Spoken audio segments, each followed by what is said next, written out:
Yeah, absolutely. A big SUNY matchup tonight that could impact the standings in a dramatic way.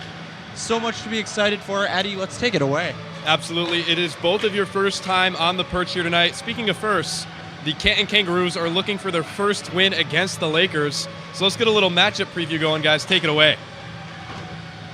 Yeah, Oswego has beaten Canton the last 18 games. They're 18-0 against Canton, and they average 4.1 goals per game, 33 shots per game, and 142 total penalty minutes for the Lakers. 212 though for the Canton Kangaroos. Yeah, you can see there. Sorry, Joe, take it away. That's all you. Oops, sorry, Eddie. Yeah. So for Oswego, a big momentum shift last night, as you can see, taking down Potsdam, scoring 9 goals. A big offensive explosion, and then for Canton, they lost to Hobart. A tough weekend. You have to play the number 1 and number 4 teams back-to-back nights. That is tough. Definitely not the ideal slate of games for the Canton Kangaroos. These two teams have faced earlier this season. It was November 21st of 2025. The Lakers defeated them 3-0, so the Kangaroos will see if they can kick back and take some revenge on the Lakers here in the Deborah F. Stanley Arena. But that's not all that's at stake. Our ringside reporter, Brady Hauser, caught up with the Kangaroos head coach. Brady, what do you got for us?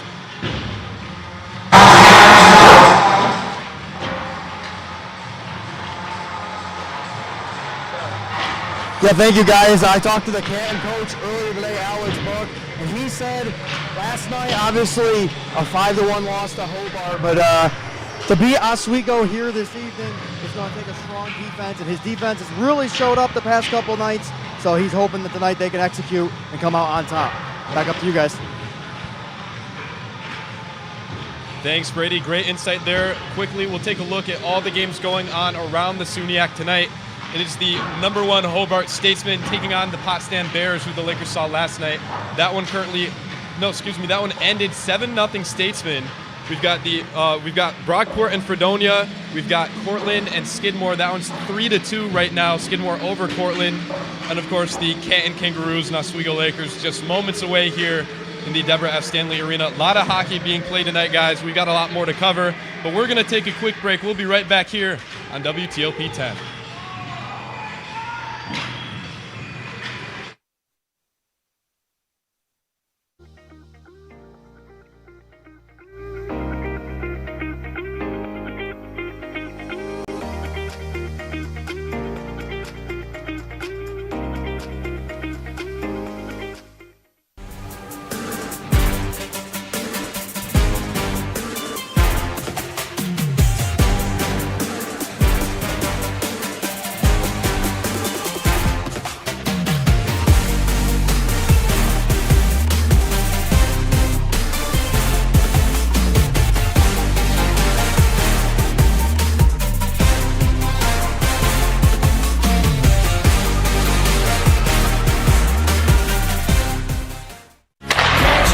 If it's hockey, it's what they score! It's on Hockey Talk.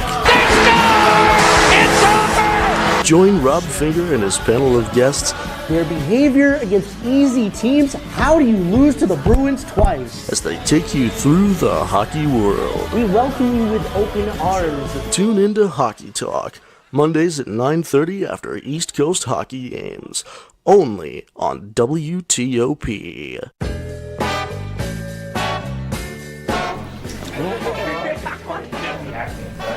Oh boy! Come across.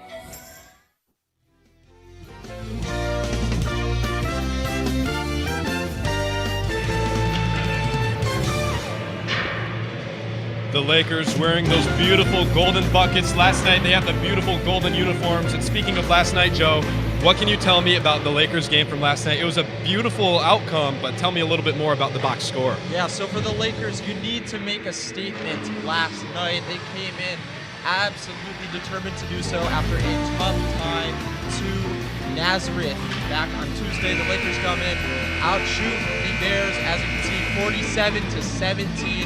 This one was over after the first period. The Lakers with a 5-0 lead going into the first intermission. And the Lakers managed to have a fantastic performance from Brandon Milberg as well. 14 assists and 4 for the Potsdam Bears as well. So Oswego was passing it around. Obviously, power plays a little bit of a thorn in Oswego's side last night, but Milberg was fantastic, as I said. 8 different goal scorers for the Lakers, 15 different people on the score sheet. And that's a tough loss for Potsdam. You know why? There's 6 teams right now within 4 points after Portland, Oswego, and Hobart in the SUNY standings. So for the Potsdam Bears, that is a missed opportunity to get something going, especially with Hobart today. Definitely some SUNY implications in that game. 6 Lakers recorded 2 points last night. Not quite the same desirable outcome, Matt, for the Canton Kangaroos in their last time out. What can you tell me about their last game? Yeah, so as Joe had mentioned earlier, Canton had to play Hobart last night, and they're facing Oswego tonight. But last night was a rough matchup for the Canton Kangaroos. Hobart outshot them 48-29, scoring 2 goals in the first period. Each team scored a goal in the second period, and Hobart ended finishing strong, 2 goals in the third. With the win last night over Canton, the Hobart Statesmen moved to 19-0 on the season, staying number 1 ranked in the nation, and Canton moving on to 7-10-1 on the season. Yeah, a tough one for the Kangaroos. Not a single player recorded a positive or a face-off win percentage over 50%, and not a single player in the positives for the plus-minus category. So they'll definitely look to bounce back, but with the Lakers coming off a dominant win and the Kangaroos looking to bounce back after that loss, now let's take a look at some of the hot and cold for these 2 squads. Absolutely. So we'll take a look at the Lakers to start. The number one thing Oswego needs to do is get ahead early. As we saw last night, a 5-0 lead, no turning back. Lakers got ahead, but guess what? There are 2 other games they've struggled in the past few weeks with, were the Plattsburgh and Nazareth games. Both games, they were playing from behind. You play from behind, you put yourself in a hole, and you have to rely on your offense extremely. So, tough number one thing that they cannot do. Now the second strength, they need to rely on their experience. The Lakers have an extremely experienced core going to the tournament last year, but for the Lakers, they don't bring in many freshmen this year. They have a lot of guys that have played competition like Canton, so they need to lean on that and how they played their first matchup this season. Just remember that they can beat this team mentally, that they have it in them to perform. And finally, they need to feed the hot hand, scoring 9 goals last night, and then 4 against Nazareth, and if you want to go back further, 5 against Plattsburgh. That is extremely well. Just keep feeding all the players that keep scoring. This includes Colin Vaslow, Brandon Cohen, a bunch of the guys that got on the scorers card last night. Just keep getting the puck to them. It's going to be a good night for the Lakers. Yeah, Joe, you said it best. Vaslow had 2 goals last night. McQuaid's coming off 9 points across a span of 5 games. And Tommy Bannister's got, I believe it's 11 points over his last 12 appearances. Definitely some positives for the Lakers, Matt. What can you tell me about the Canton Kangaroos and what they're doing right? Yeah, the Kangaroos are playing pretty well in net right now. Trey Miller is saving 92.5% of the shots that he faces. He's faced 335, he has 335 saves this season, and he has only let in 28. He's going to be a big part of tonight's game against the Lakers, especially since they did score 9 goals last night. We'll see what he can do in net tonight. Another thing is their power play strength. 14 of their 43 goals this season have been off the Kangaroo power plays. So I'm excited to see how, if the Lakers get a penalty, how the Kangaroos can take advantage of that and be able to put one in the back of the net.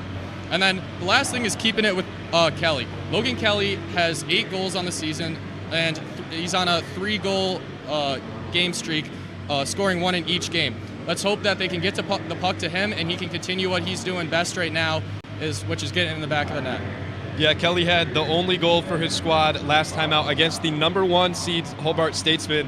So definitely an indicator that he is a playmaker. On the flip side, let's talk the weaknesses. We'll start with the Oswego. What can they work on? Yeah, the main thing that I have for them right now is their costly penalties. They have 71 penalties this season, and as I was just saying, let's see what Canton can do to be able to take advantage of that. Although they've have only let in 4 goals this season. The Lakers, they really have to work on this and pull it together to see how they can go from there. Another thing is their shooting efficiency. They have 73 goals on 607 shots this year. They got to dial in their shots a little more, be able to pass the puck and make the better shot. And then the connection on ice is big for me too. They have 18 underclassmen on this team, which 15 of them are sophomores. They haven't been playing too long together this year, and I'm excited to see what the next up-and-coming years look for them as they keep building the connection. Absolutely. We did see that connection on the ice last night, as well as that shooting efficiency with them scoring 9 goals. Joe, what can the Canton Kangaroos look on as we go into this game here tonight? Yeah, so the number one thing Canton needs to do is stay out of the box. They have been across the board one of the top teams in committing penalties in the SUNY. As a result, the Kangaroos, they need to stay out of the box. You can't let an Oswego offense that scored 9 goals last night continue to pour in more offensive stellar performances. Now, the Canton Kangaroos also need more offensive production. It has been a struggle throughout the season, once again at the bottom in the SUNY in terms of their goals per game, as well as their assists. So across the board, they need to get something going offensively, and they need to do it early so Oswego does not get a jump start. And finally, for the Kangaroos, you need to continue keeping games close. That has been a struggle throughout this season. The Kangaroos are either winning games by a lot or losing games by a lot. If you keep games close and stay in it with Oswego and hang with the big boys, then it could be a big win and you can move up those SUNY standings tonight. Great insight there, Joe. Speaking of Kangaroos, we're going to jump on over to our ringside reporter, Brady Hauser. Brady, what do you got for us?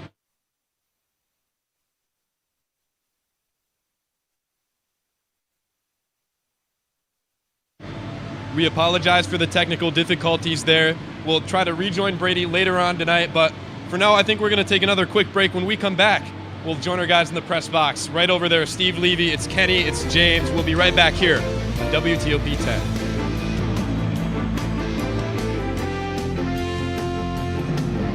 And welcome to Jeopardy. I am your host, Joe. Hello, Simon. Joe is at this place. And I'm very concerned to see what Piper's answer is here. Sorry, it's a 98-page rule book. You guys are stunned still? Joe, I'm going to sound like a little snob here. It was not founded by Ray Kroc.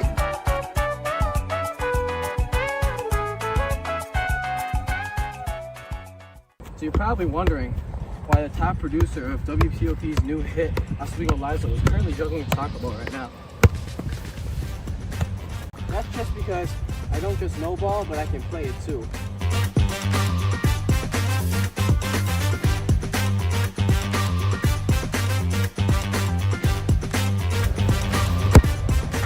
WTOP, live every other Sunday, 7 p.m. Tune in.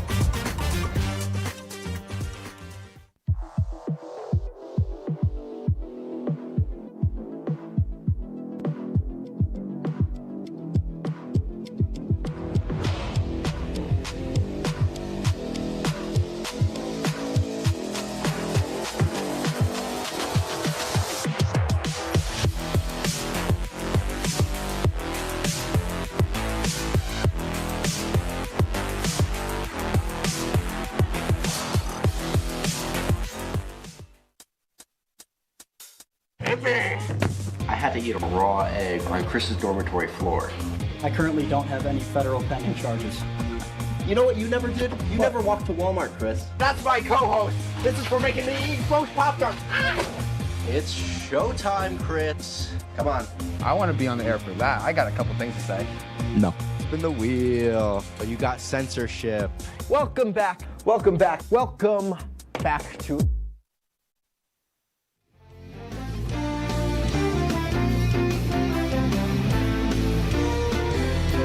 Fans are starting to line the dab as puck drop is approaching, but we are going to drop by our press box with Kenny and James. Guys, over to you.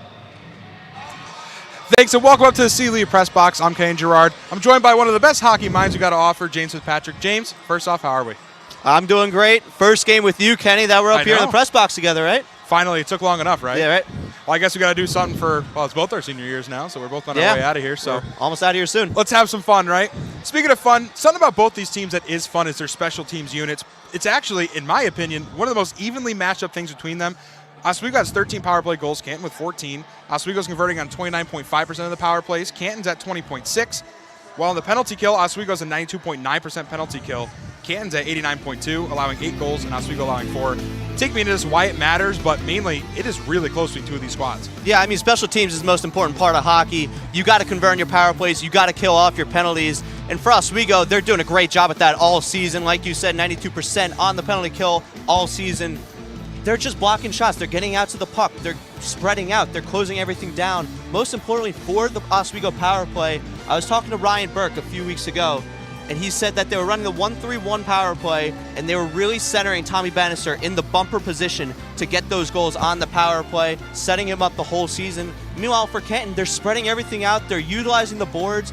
They're getting those one-timers, which is special to go against this Oswego penalty kill. We saw it the other day with Nazareth, Kai Shen on the doorstep after a one-timer. That's how you open up this Oswego penalty kill.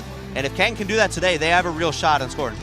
I would say it's one of the X factors of the game is the special teams units. Again, they're so evenly matched. If one can get ahead of the other in the special teams, probably likely they can win this game. But speaking of X factors, we each got some X factor players in this game. James, I'm going to let you go first. Tell me who you got for Oswego and Canton. Well, for Oswego, I got Brett Fudger, and obviously Lucas McGarry chose that same player last night. My reasoning might be a little bit different. First off, he's a hard hitter. He's more like a grinder for this Oswego team. He goes out there. He's going to give it his all every shift. Not only that, Ed Gosick is trusting him more and more every single game. You're going to see him starting at the center position today. He's going to take the opening faceoff, and that's also what he specializes in, faceoffs. He's 58% on this season. He's been lights out, getting the puck off the draws and setting up every player on his line. And moving on to Canton, I got Corey Wu.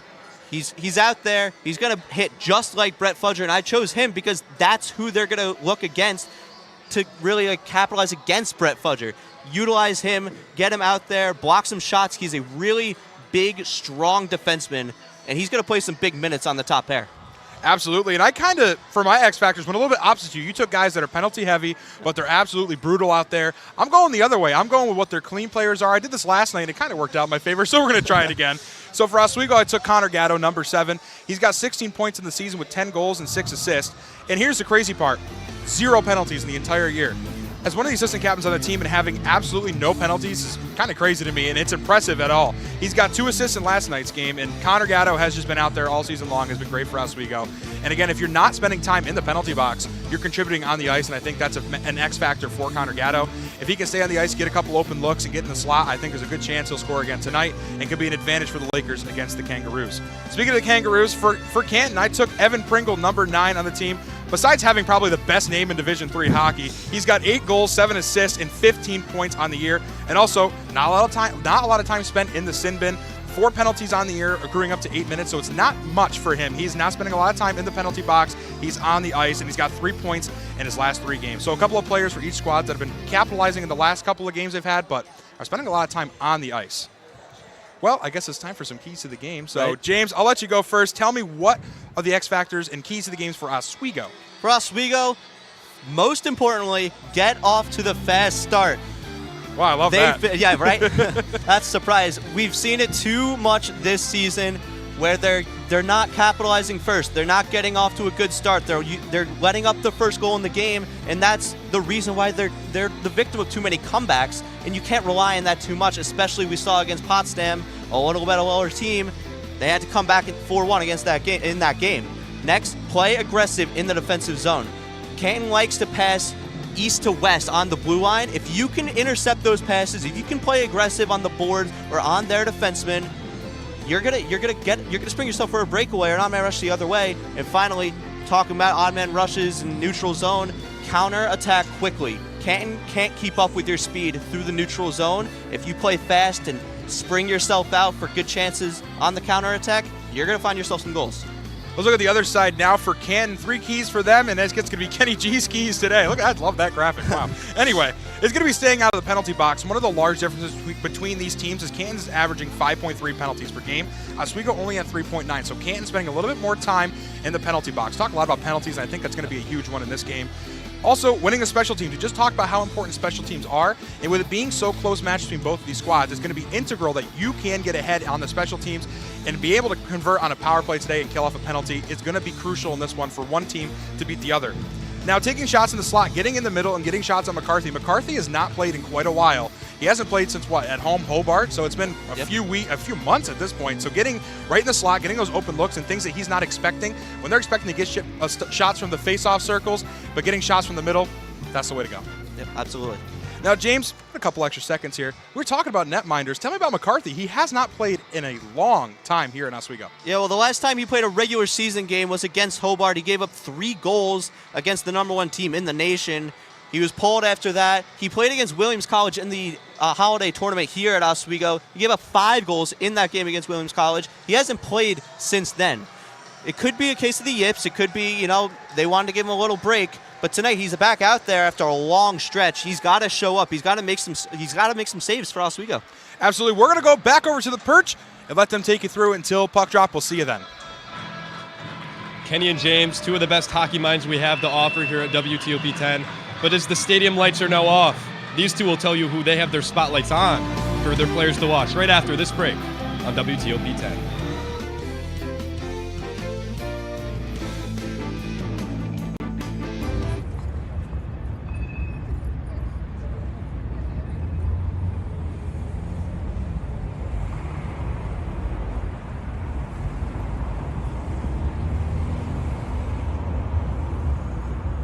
If you like action,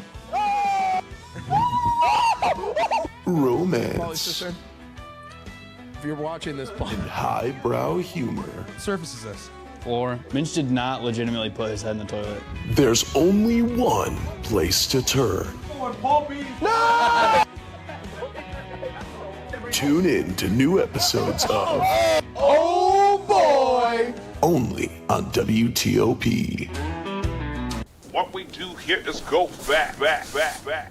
Cooked! You know it's cooked when it's not raw anymore? Gordon Ramsay in the sea here. Cat cam. Because Kenny pulled a picture of him. Yeah. Yeah.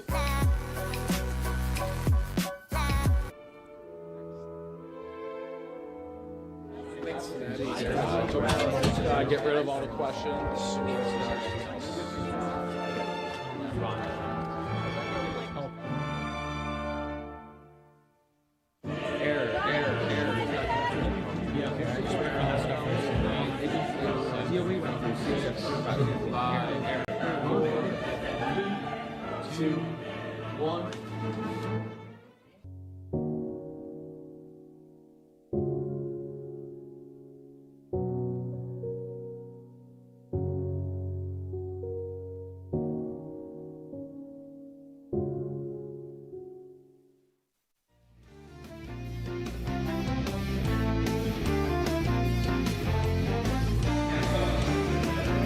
And welcome back into the WTOP 10 pregame show. Once again, Eddie McAlpine alongside Matt Rudolph and Joe Seidman. Guys, who are we looking at before this game starts? Who's your player to watch for that? We'll start with the hometown Oswego Lakers. Yeah, well, for starters, I think Kenny looked at my notes because I also took Connor Gatto as my player to watch today. Senior out of Jacksonville, Florida. He's got 16 total points this season, 18 games played. He's got 10 goals and 6 assists, shooting 25%. He's been an outstanding player this year. He leads the team in goals, and he's just been great. Yeah, Gatto, an easy pick there. He's towards the top in the SUNY Conference in goals as well. Joe, over to you now. Who are you looking at for the hometown Oswego Lakers? Yeah, so I'm going to take Mr. Colin Vassilo. Vassilo is not in a sophomore slump, even though he is a sophomore. 8 goals and 6 assists on the season. He has 5 points in his last 2 games. So Vassilo is heating up at the right time with SUNYACs just around the corner. Yeah, Vassilo had 2 goals in that big barn burner last night. We'll definitely look to see if he stays hot. But keeping it with you, Joe, who are you now looking at for the visiting Roos? Absolutely. So I'm going to be taking Logan Kelly. Kelly has been looking phenomenal as of late. 3 goals in his last 3 games, 1 per game. So 3-goal streak for Kelly, 8 goals on the season, 3 assists, and he's shooting pretty well as well. So for Kelly, a great opportunity again to score against a top-tier team in the Lakers tonight. Yeah, Kelly's still an underclassman for this Kangaroos team, but he's definitely a staple of their offense, Matt. Who are you looking at for the Kangaroos? Tonight, I'm looking at a new guy on the Kangaroos, Spencer Sassenberry. He's a freshman and making a name for himself. He's 3rd in points on the Canton Kangaroos hockey team. He's got 13 points this season with 5 goals and 8 assists.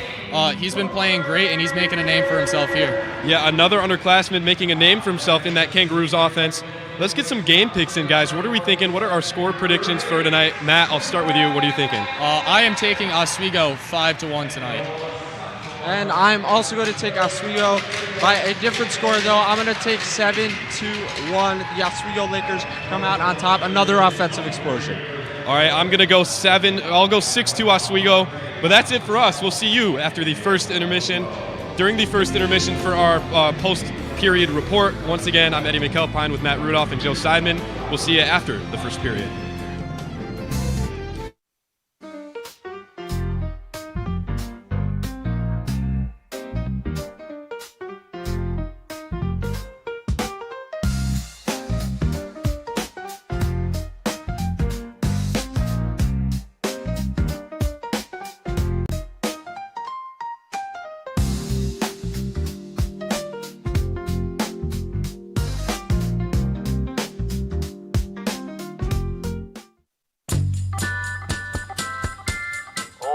But I would have liked to see more on, Putin or something. I don't think he's very nice. He's so annoying, and he's not very funny either. He got that hot dog at one time. I don't know why he would do such a thing. I'm not sure why he's still playing a Nintendo Wii. The Nintendo Wii is so old. I've tried reporting him like 600 times, and nobody's answering my phone calls.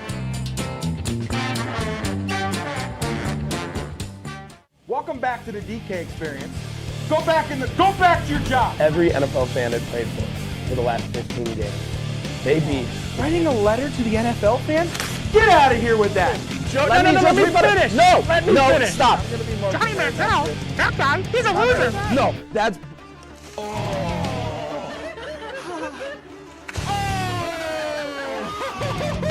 Watch the DK experience. What we do here is go back. Cooked! You know it's cooked when it's not raw anymore? Gordon Ramsay in the safe here. Cat cam. Because Kenny pulled a picture of him. Yeah. Yeah.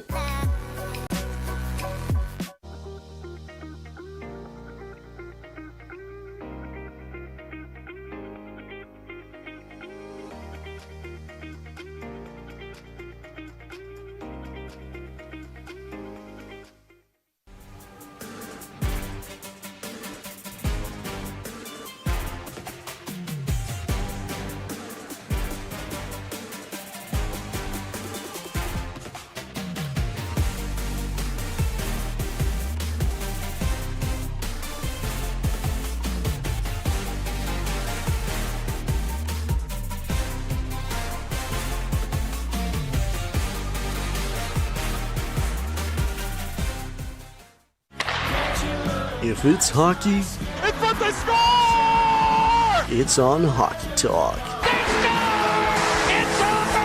Join Rob Finger and his panel of guests.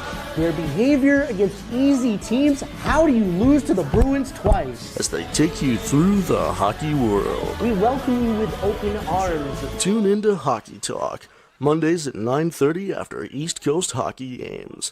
Only on WTOP.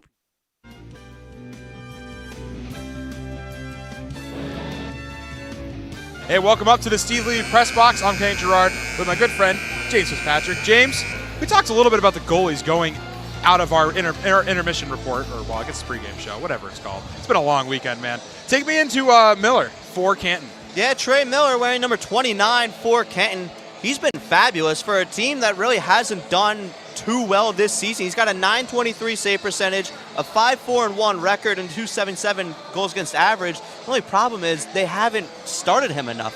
5-4-1 record for your ace goalie. I mean, I think he's got to play more, Kenny. And ironically enough, that's the exact away record that Canton has this year. It's 5-4-1. Oswego's at 7-1-2 at home. But here's a couple of fun facts for Canton. They played 2 home games on November 22nd, so they maybe have a little bit of advantage in this one playing on the road in Oswego. They haven't lost since September 6th, so it'll be interesting how it goes as we are underway in the first period of action between the Roos and the Lakers. There's a hit up along the boards from Ergo, and Oswego gets possession with Fudger down along the near side boards. He'll take it all the way around behind the goal line. Semrad pass goes wide to Ergo. Cooper comes down for it. He'll pass back along the boards. Fudger storms in for it, and Kremen knocks it up for Canton. Back into the Oswego zone. Cooper gets it back, and the Lakers look to get things going. Bannister with it now down the near side. Bannister takes it at the face-off circle. Bannister swarmed and tied up with Zotter.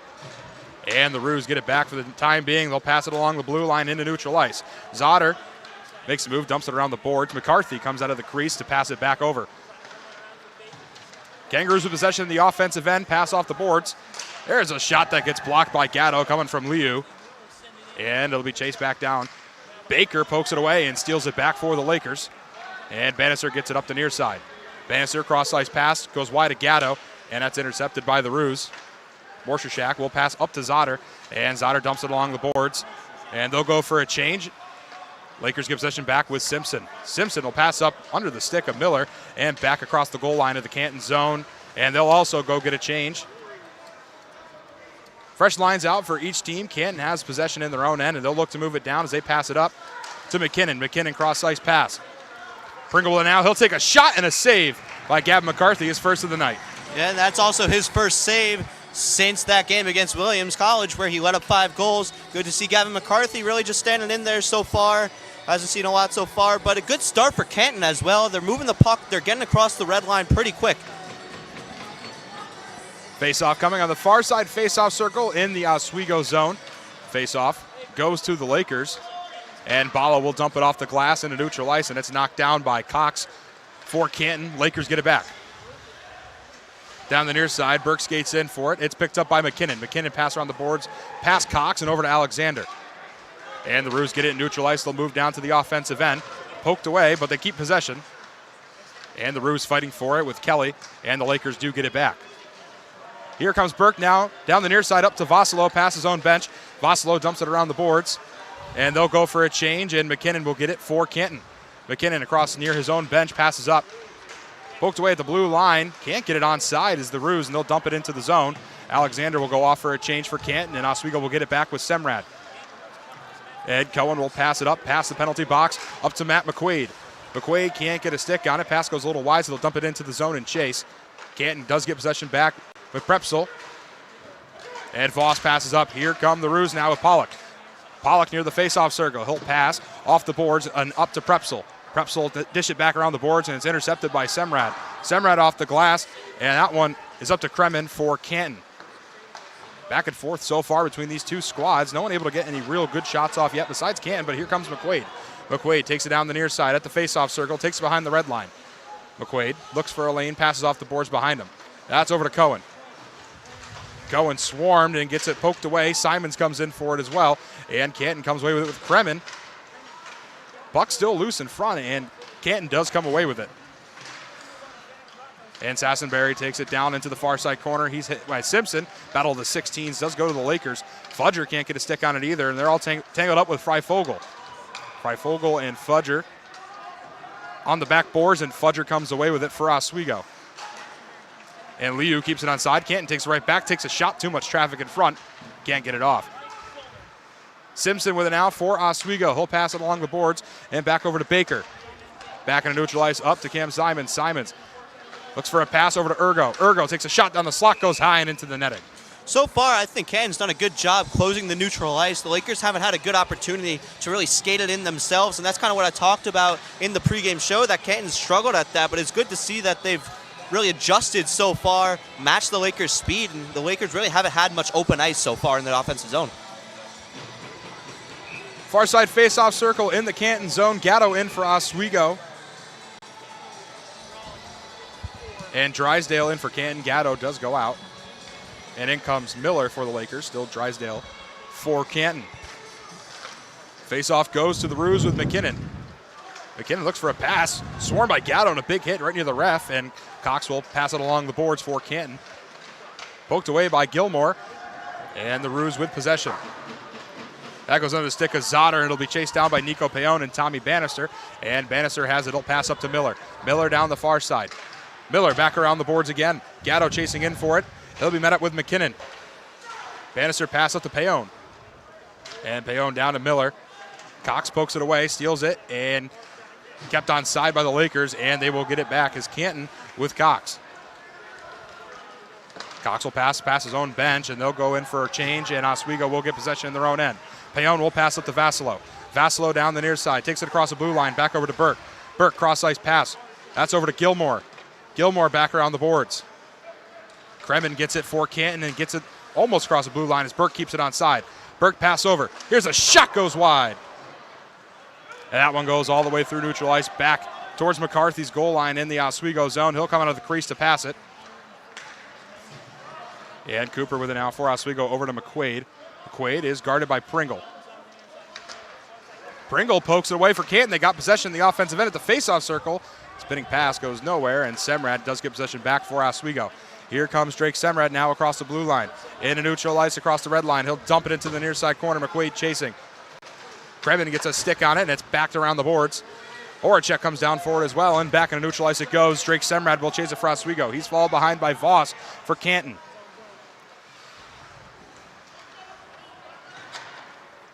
That passes up to McQuaid near his own bench. McQuaid looks for a lane to pass, doesn't find it. Horacek storming down, shot goes wide. Nobody there for the pass. He'll take another shot that's blocked. Here's Baker now over to Simpson. Simpson back over to Baker. Baker takes a shot. Puck still loose in front, looking for the rebound. No one can find it. Shot goes wide from Cohen off the rebound, and it's back over to Baker. Baker centering pass, nobody there for it. Cohen gets it at the face-off circle. He'll take a shot, goes wide left. Pass off the boards up to Baker. Baker over to Cohen. Cohen over to Simpson. Simpson at the face-off circle. Back down the red line. Can't find the lane, over to Horacek. Horacek down to McQuaid. McQuaid takes a shot. That one goes off the stick of Miller. Backboard battle. Puck comes out. Simpson goes down for it. And he'll take possession back as Pollock and the Canton Kangaroos. This has been a long shift for these Kangaroos on the ice. They're finally able to get off. Great job by that decor to get it out and pressure the boards. Here comes Fudger now. He'll take it back in the Oswego end. He'll take it across the Laker wheel and across the red line. Dumps it to the far side corner. Miller comes out of net for Canton to pass it over. Pass goes a little wide. Fudger gets a stick on it. And Canton gets it out of the zone. And Bala will dump it back down. Pass goes wide again. Ergo chasing for it. And that one's over to Freifogel. Freifogel finally gets possession for Canton, unable to get it going up here. And the Lakers do take it back in their offensive end. Here's Fudger, pass up to Gilmore near the blue line. Gilmore. Bala skates behind him, he'll keep it himself, takes it down to the near side corner. Gilmore in front, and that one will be stopped and frozen by Miller. The forechecking has really picked up for the Lakers in the last 5 or so minutes. We saw in that first couple minutes that Canton's had an easy job getting out of the zone, banking it off the boards, and getting through neutral ice. But all of a sudden, the Lakers have been pressuring the defense all shifts. We saw it for the past couple minutes where they were getting on the boards, board pinning, kicking it around, and getting some good shots on Miller. Face-off goes to the Roos. Here's Kremen, he'll pass up, and here come the Kangaroos now. Canton storming down, looking for a lane, that one. Over to Prepsel, takes a shot. Puck still loose in front and taken away by the Lakers. Prepsel knocks it down and puts it back in the zone. Cooper will chase it down low. Drysdale meets up with him. Miller with it now on the far side. Miller will pass up, and it goes wide of Tommy Bannister, and that one's picked up by Zotter. Zotter will dump it into the corner. Cooper comes down for it. Cooper gets hit by Franco. Cooper with possession now for the Lakers. He'll pass it off the glass, and that one's up to Prepsel. Prepsel gets tied up with Miller. Ref goes down off the stick of Prepsel, and the Roos have possession again. Here comes Drysdale. Drysdale will dump it in the corner, and the Roos will go for a change. Burke gets possession, and it's over to Simpson. Simpson will pass up. That's off a Bannister stick, poked away in front by Pringle. Pringle chases down behind Simpson. Simpson frozen in front by McCarthy. Yeah, and that 3-on-2 rush we saw by Canton just a couple minutes ago, that all started because Gato got caught off the faceoff. He couldn't get back, and you need that centerman to really back check hard. You see it right here. There's a good save by McCarthy, moving to his right to make this one. He kind of shot it right into the goalie's chest, but that's really good positioning by Gavin McCarthy, who we've said hasn't played in quite a bit. Refs chatting it up down here. We're getting ready to get the face-off going. They don't say you're one of the best hockey minds for nothing. Sounds like you know what you're talking about. This guy knows puck, huh? Yeah, a little bit. Well, face-off will be in the Oswego zone on the near side. Refs are talking to each of the coaches. I think the problem is I only see one linesman on the ice. I also see only one linesman on the ice. I mean, that linesman that took a spill, looks like he got off the ice. I mean, I don't know if he's hurt. Yeah, he might be hurt. Hopefully he's okay and can get back into this game. Well, we'll get the face-off again in the Oswego zone, and that one goes to the Roos. Poked away, and back behind the net goes wide of McCarthy. And Moshershack can't get a stick on it. Simpson gets it in the far side corner. Chasing down now is Kelly. Baker back around the boards up towards Vassilo. Vassilo storms down the near side. He'll take it across the blue line near the face-off circle.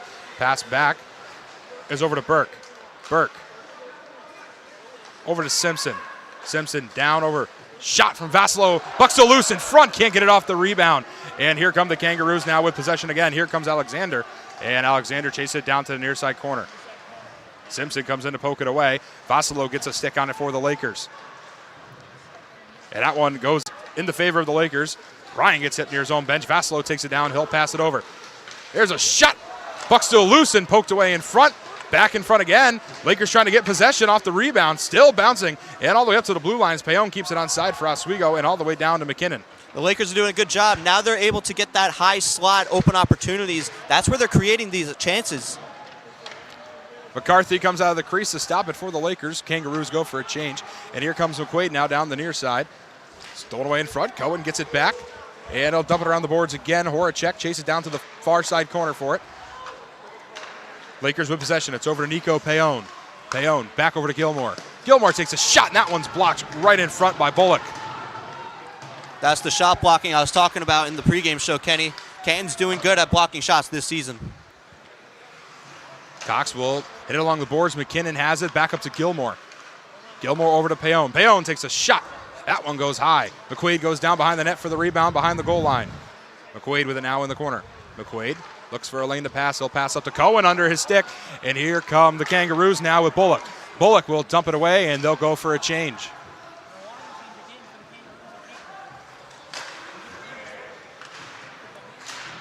Back in the offensive zone for the Kangaroos, trying to get something going. Fudger pokes it away, and Payon will dump it out of the zone. And it's up to Prepsel for Canton. He'll pass it over to Kremen. Kremen, cross-ice pass off the boards. Goes to Schoner and wide of him. And this one will be blown dead. The Lakers have to do a better job getting out of the defensive zone. After that interception right there, right in neutral ice, that could have been a dangerous chance. And we see here a good save, or a good passing play here by the Lakers. A little bit of a easy save there by Miller. It was kind of a shot from the corner. They need a better chance to get to the middle and set up the one-timers instead of those long shots from the corner. And Kansas is very good. When that puck is loose in front of the crease, they've been great to get it away and not allow the Lakers a chance for a rebound goal. Puck near the far side boards. Fudger dumps it around. Miller comes out of net to pass it over to his man, and here come the Roos again. That's Kremen. Kremen gets it poked away, stolen by Ergo, and taken right back by the Kangaroos with Sassenberry. Oswego gets possession back in the neutral zone. They'll dump it down into the Canton zone, and they'll go for a change. That was a good play by Ergo there to intercept that puck. Didn't come anything out of it, but those are chances you want to create, and he got down to get that puck. Here's Semrad now down the near side with the puck, trying to get it out of the defensive zone for the Lakers. Here's Bannister. Bannister near his own bench will get it stolen away by Prepsel. Prepsel with it now for Canton in his own end. Zotter couldn't get a stick on it, goes back for it. Freifogel pokes it away. Gatto knocks it back in the zone. Puck was still bouncing for a minute, and here goes Liu to pick it up for Canton. He'll get hit by Bannister, and Prepsel will pass it off the boards. Pass Zotter. Gatto takes a whiff at it. Simpson with possession. Simpson's pass goes wide to Bannister. Bannister has it in the far side corner near the boards. Bannister gets it stolen away and out of the zone. Here comes Simpson. He'll dump it back into the Canton end. Miller comes out of the crease to stop it for the Kangaroos. Probably a missed hook there. Bannister getting a little tug from behind. Nothing called from the referees, though. Prepsel with it behind the goal line of the Canton zone. Prepsel will pass it up. Here comes Drysdale. Drysdale will dump it to the far side corner all the way around the boards. McCarthy came out of the crease to stop it for the Lakers, trying to take it back, and Canton will go for a change of their own. That goes off the glass and over to McKinnon for Canton. McKinnon's pass goes up and over to Kelly. Kelly down the near side, stolen away by Burke. And Burke has it now for the Lakers, back over to Baker. That's up to Vassilo. Vassilo pass goes off the stick of Ryan and back into Canton possession. They'll dump it into the zone. It'll be chased down by Franco. Franco takes a shot. That one's right off the pads of McCarthy. Baker with it now down the far side. He'll dump it into the zone, and that will be right in front of Miller, and he'll jump on it and freeze it as he saw the Lakers rushing in.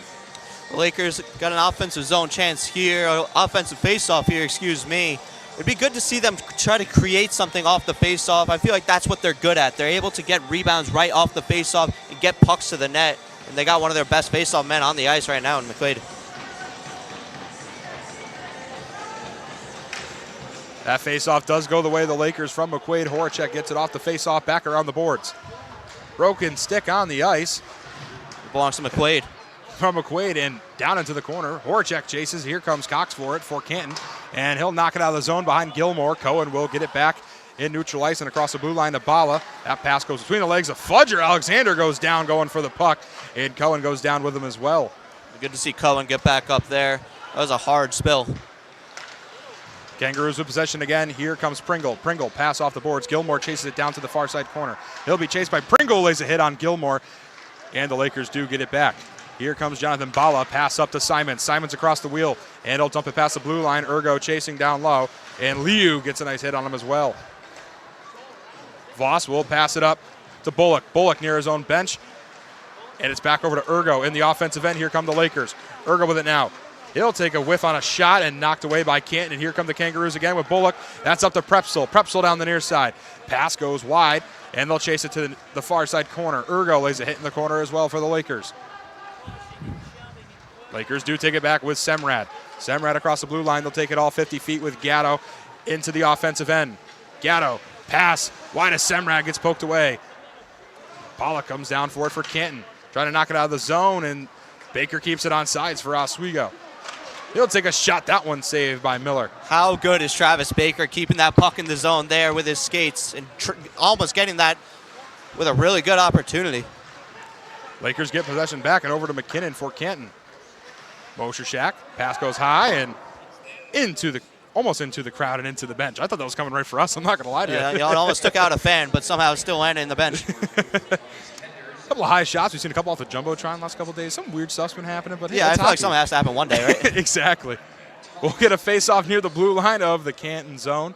James, I mean, what are you seeing from Canton? I mean, it's still 0-0, 5:44, and at this point yesterday it was 4-0 Lakers against Potsdam. I mean, the Lakers have had more grade A opportunities so far, but Canton, the first few minutes we saw, they were driving, and the past couple minutes they've been slowing down. I'd like to see them step on the gas more. Vassilo gets it stolen away near the bench. McCarthy comes out of the crease to knock down the rolling puck over to Baker. Freifogel lays a hit on Baker in the corner.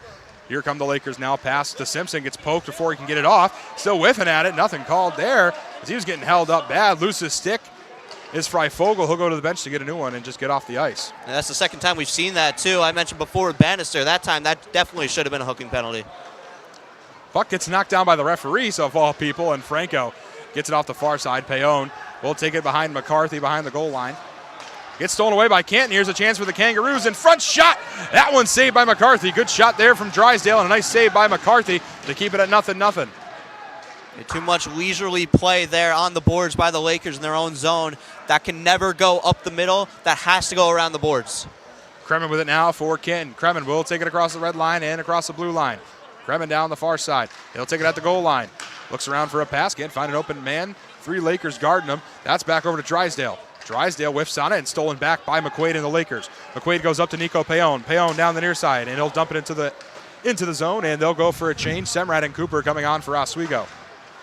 Canton with possession again. Semrad steals it away, though, near the blue line. He's at the faceoff circle. Pass in front. McQuaid takes a spill going for it, and out of the zone.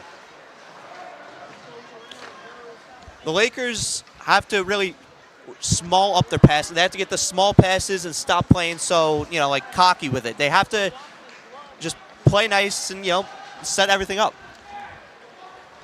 With possession again is Kremen for Canton. Cox with it now for Canton. He'll set up the play for the Kangaroos.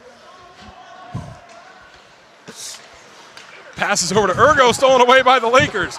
Into the offensive end. Here's a chance. Simpson shot saved and frozen by Miller. And that's the offensive play that we're talking about with the Lakers. Breaking it up in the neutral ice and just getting on a horse and getting right back into the offensive zone, setting it up in the high slot. One-timers is what they're great at. And that was a really good opportunity for the Lakers. You see here, that's just a bad pass you can't make. That's too far of a stretch pass. And what a play by Ergo to get it right towards the net. Near side face-off circle for the Lakers. That one is won by Oswego. Baker with it now. Baker takes a shot, and that one's saved by Miller. Yeah, those are the offensive face-offs that we're talking about. Fudger on that face-off. I talked about him 58% on the season from Brett Fudger, which is very good numbers from their fourth-line center. That's been given extra minutes each and every game by Ed Gosick. Yeah, we'll get a face-off again in the offensive end for the Lakers. That one goes the way of Oswego, poked away, though, by Canton. And the Kangaroos trying to get it out of the offensive zone for the Lakers. Far side boards, knocked back into neutral ice. Ergo will chase it down for Oswego. And he'll get behind McCarthy. Pass it over to Baker. Baker has it again down the far side. Baker looks for a pass. He'll pass it up to Miller. Dumps it back into the far side corner. Miller thinks about coming to the crease. He will. And they'll pass it back over for the Roos. Kangaroos with it again. They'll dump that. Pass goes wide. And Gilmore will chase it down with Bala. And this one really blown dead on the icing. Yeah, the Kangaroos are trying to rely on the stretch passes too much. We see it again here with the icing call. They really have to just settle it down. Maybe even a flick play just to get it up in the air and just head off for a change. Instead, they're just sending it right down the ice. Hail Mary passes, and these are too many mistakes that they're making that are leading to many opportunities for the Lakers. Near side face-off, Gatto and Pollock in for it. Won by the Lakers. Bannister gets it off the face-off over to Bala. Bala takes a shot. Rebound still loose. Miller gets a stick on it. Tries to wrap it around, but was too far behind the net to get the shot off. So Canton gets it back. Bala knocks it down and gets hit by Voss. There's a big hit from Gatto. Lays a huge one on Bullock right near center ice. You said, what about sportsmanship about Connor Gatto there? Guess I might have been a little bit wrong. He still rides for his team, that's for sure. Miller down into the corner with it now, and he'll get hit as well with Alexander. Gatto plays clean, but he is definitely aggressive and a great hockey player. Here's Miller with it now, takes a shot. That one in front, still loose and out of the zone for the Lakers. You can see the intensity picking up right after that hit. Two SUNYAC teams. It's never fully clean between two SUNYAC rivals, of course. Still doesn't a young matter rivalry. what division they play in. Absolutely not. And it's 18-0 all time for the Lakers. They have not lost a game against Canton yet, dating back to 1967 being their first game, now their 19th matchup. I mean, what has Canton got to do here to get their first win all time against Oswego? Well, considering they kind of missed their chances, considering the Lakers are a better team right now. They have the better record. They're ranking number 4 in the nation. But they got to keep playing aggressive, match their intensity. We've seen so many hits from the Lakers so far in this game, especially that one by Connor Gatto, that, you got to match that. Canton gets possession at the wheel. Back in neutral ice. Burke pass back. That's over to Vassilo. Vassilo gets it into the zone. Vassilo passes back over to Semrad. Semrad. Burke goes down at the faceoff circle, and a penalty is coming against the Roos as McCarthy comes out of net. Delayed penalty again against the Kangaroos, and here it comes. Waiting to see exactly what the call will be. It's well, bodies flying right in the slot there. We saw Ryan Burke knocked down. It looks like a Lakers power play coming up. We talked about the Lakers power play, utilizing that 1-3-1 on the power play. And let's see what they can draw up after that interference call. You see Ryan Burke. It looked more incidental than anything, but also might just be a makeup call for what we saw in neutral ice before with that hook. Nevertheless, it will be a power play for the Lakers that will take us through the rest of the first. So for the next minute 36, it'll be 5-on-4 unless they score. But they'll leave a little bit of time if they can't convert here in the first period to start off the second period on the power play advantage. Here we go. Oswego gets possession 5-on-4 advantage, a man down. We talked about special teams in the pregame show and how important it could be in this one. We're really about to find out. It's still 0-0. If Oswego could convert on this power play, it would be huge for the Lakers. And a huge penalty kill if Canton can't kill it off. And there's a good start as they dump it out of the zone. Especially to end a period, that's kind of the the backbreaker goal that you want. And you don't want to extend a power play to the next period with a clean sheet of ice, especially when you only have about 30 seconds left on it. It was Spencer Sassenberry into the penalty bin for the Canton Kangaroos. They'll keep it on side as the Lakers. Canton gets possession and knocks it out of the zone shorthanded. And Oswego looks to reset. 53 seconds remain here in the first period of action. Gatto pass up to Vasilo. Can't get there quick enough. Morshashak gets it for Canton and dumps it off the glass and breaks it. Oh, we got broken glass in the Deb. Wow, we were speaking about that. How many times have I said there's been weird things happening here, and then that happens? Are you kidding me? I've never seen that. And that was not a hard shot either. Wow. It looks like it got it right on the corner and it popped it. Wow. That was a flick around the boards that shattered the glass. Wow. Man, like I said, I've seen things at the Jumbotron this year. I've seen some weird plays, and I guess the weirdness doesn't stop as this is going to definitely cause a delay as both teams look to head back to the locker room, and they're going to talk it up with the refs, and we're going to have to get a changed pane of glass here. We're going to have a complete stoppage of play with 45 seconds left here in the first. So I mean, we might be talking for a while. Yeah, I mean, if I had to guess, it'll probably just extend to the second period. It'll probably be 20-minute and 45-second second period. Probably. And the Lakers will still have 1:09 left on their power play, which what I just said about you don't want to extend that short of a power play with only about 30 seconds left on it into the second period. You got a little bit of a break. Now it'll be 1:09 on it. You beautifully called it, James. You did say exactly that. But we're going to throw it over to Brady Hauser with more on the sideline. Brady, never mind. We're not going over to Brady. We're going to talk with us for a little bit longer here. I apologize for that. So, yeah, this will definitely be an interesting one. I mean, again, I've never seen this. I got the Ace Hardware shovel. You know why I know that? Because that's my snow shovel at home. But they're going to change out that pane of glass, and we're going to see exactly what they're going to do. I think you're right. I'm still waiting to see exactly what the refs are going to say about the period. I'm assuming we're just going to do a 20-minute, 45-second second period. For those watching at home, this isn't just rare for SUNY hockey or Lakers hockey. This is rare for every part of hockey. I mean, that especially, you have to hit the perfect angle, which just happened. I mean, this does not happen often. I don't even remember the last time this happened in National Hockey League. I also can't remember. This is extremely rare. Hey, ESPN, what's going on, SportsCenter Top 10? You want to look at this one? Oh, boy. Well, let's send it over to Brady Hauser this time with more on the sideline.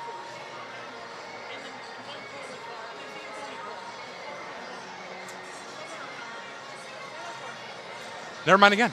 I was lied to. It's okay. All right, we'll stay here. I guess we'll stay here. We're rambling. We're done. It looks like they're putting 15 minutes on the clock, so that will end the first period of action. We should have a 20-minute and 45-second second period. It's going to be a very interesting second period, James, a little bit different than the rest, but that's going to do it for us here up here in the press box. We're going to throw it to a quick break. When we come back, it'll be time for the first intermission report with the Perch. We'll see you then.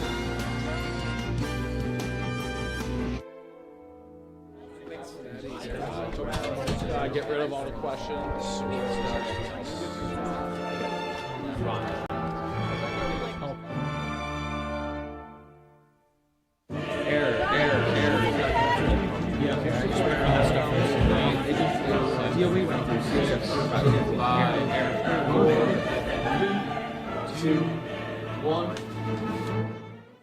If only we had someone who could tell us what we should and shouldn't watch. Well, do we have a show for you? Who are you? What are you doing in my bed? On Be Kind and Rewind, we will go through and review all your favorite movie franchises. And tell you which ones you should and shouldn't watch from the perspective of normal movie fans. Well, be sure to check out Be Kind and Rewind on WTOP 10.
We've got a delay in the depth for a broken glass pane down on the ice.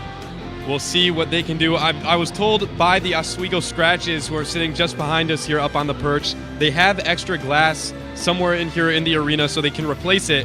It's just going to take a while. So we've got some time to break down what we saw in that almost entire first period. A little bit of time left on the clock, but it was kind of a slower start, Joe, than what we saw last night. The Lakers didn't score a goal in the first few minutes, and we're sitting at 0 apiece. What can you tell me about that? Yeah, Eddie, I fully agree. The Lakers just not getting going early, and a shout out to the Canton Kangaroos for that. You know, you play Hobart right last night, you come into the dead, you're facing another top team in Division III hockey, and you're limiting them offensively. That is terrific as we see our first period in review.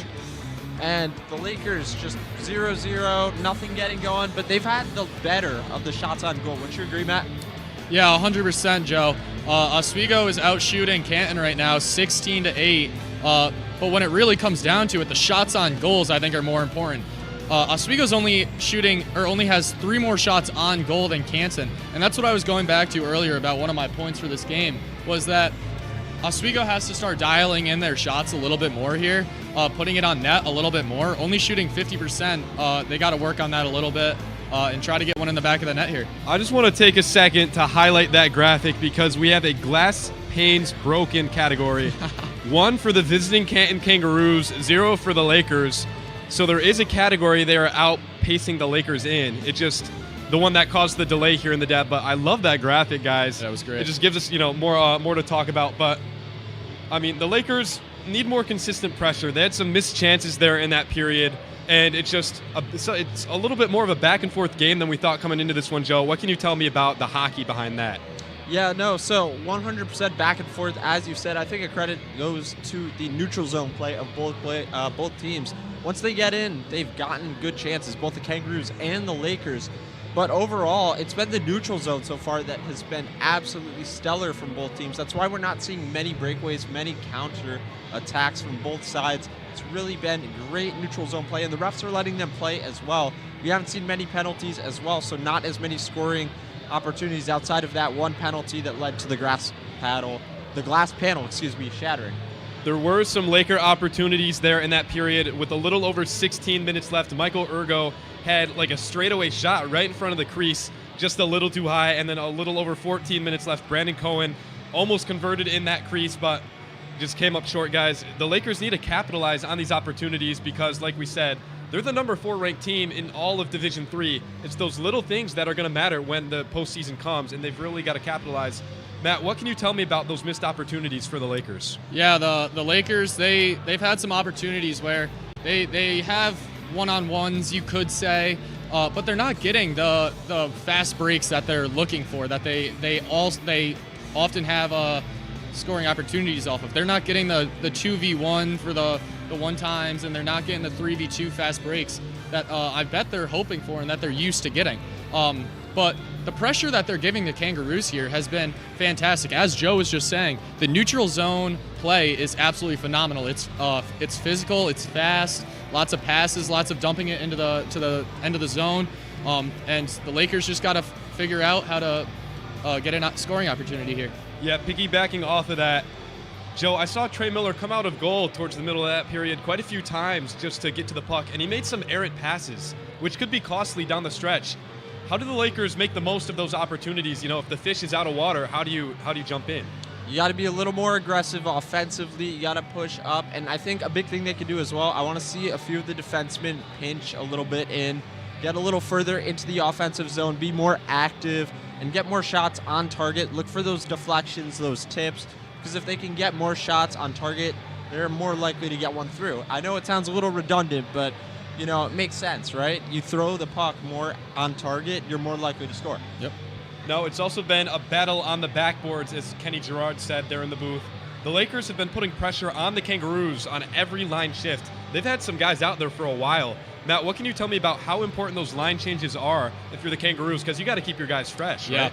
Yeah, they're extremely important in this kind of game. When you're facing a well-conditioned team like the Oswego Lakers here, you got to be able to get your guys on and off the ice as fast as possible, get the fresh guys into the game, and hope that they can do something with the opportunity that the other players that just gotten off the ice weren't able to achieve.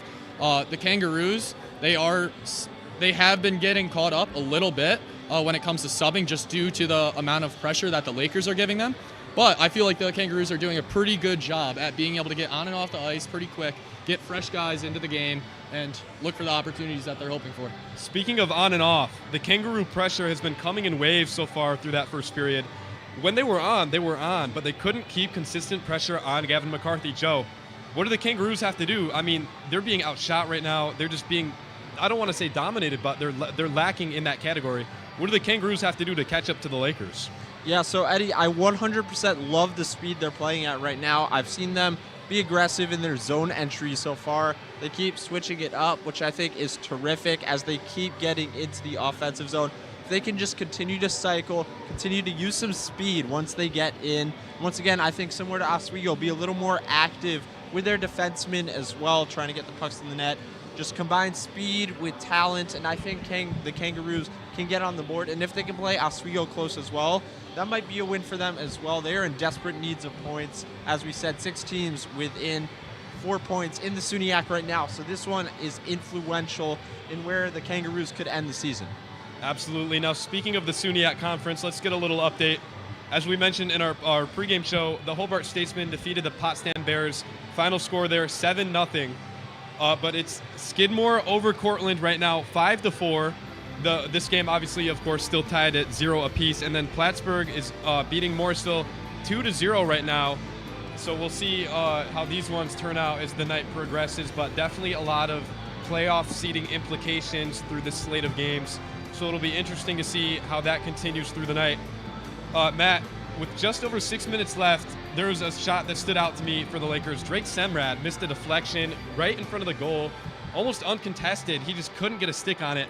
How important is it to kind of clean up those, like if you're in the crease and you've got an opportunity to score and put your team ahead and it's almost uncontested, you've got to capitalize. I mean, you play lacrosse. Is it similar in lacrosse? How important is that? Yeah, 100%. You're always looking for one more pass, right to the crease, right to the open guy. If there's not a defender on him and he's right there and he can put it in the back of the net, that's what you want to do. It might be a little bit risky of a pass. Go for lacrosse, go out of bounds here, go up against the back of the wall. But if you're able to get that one shot off, that is what make or breaks this game here. It's 0-0, and both teams are still looking for their first point. So if they can get another opportunity like that, they really do need to capitalize on it and figure out how to put it in the back. Now we are still waiting for that broken glass panel to be taken care of. But we didn't just see broken glass that period, Joe. I saw a lot of broken sticks out there. Matt and I were talking. There was a point there were like 2 or 3 sticks out on the ice. How does that happen?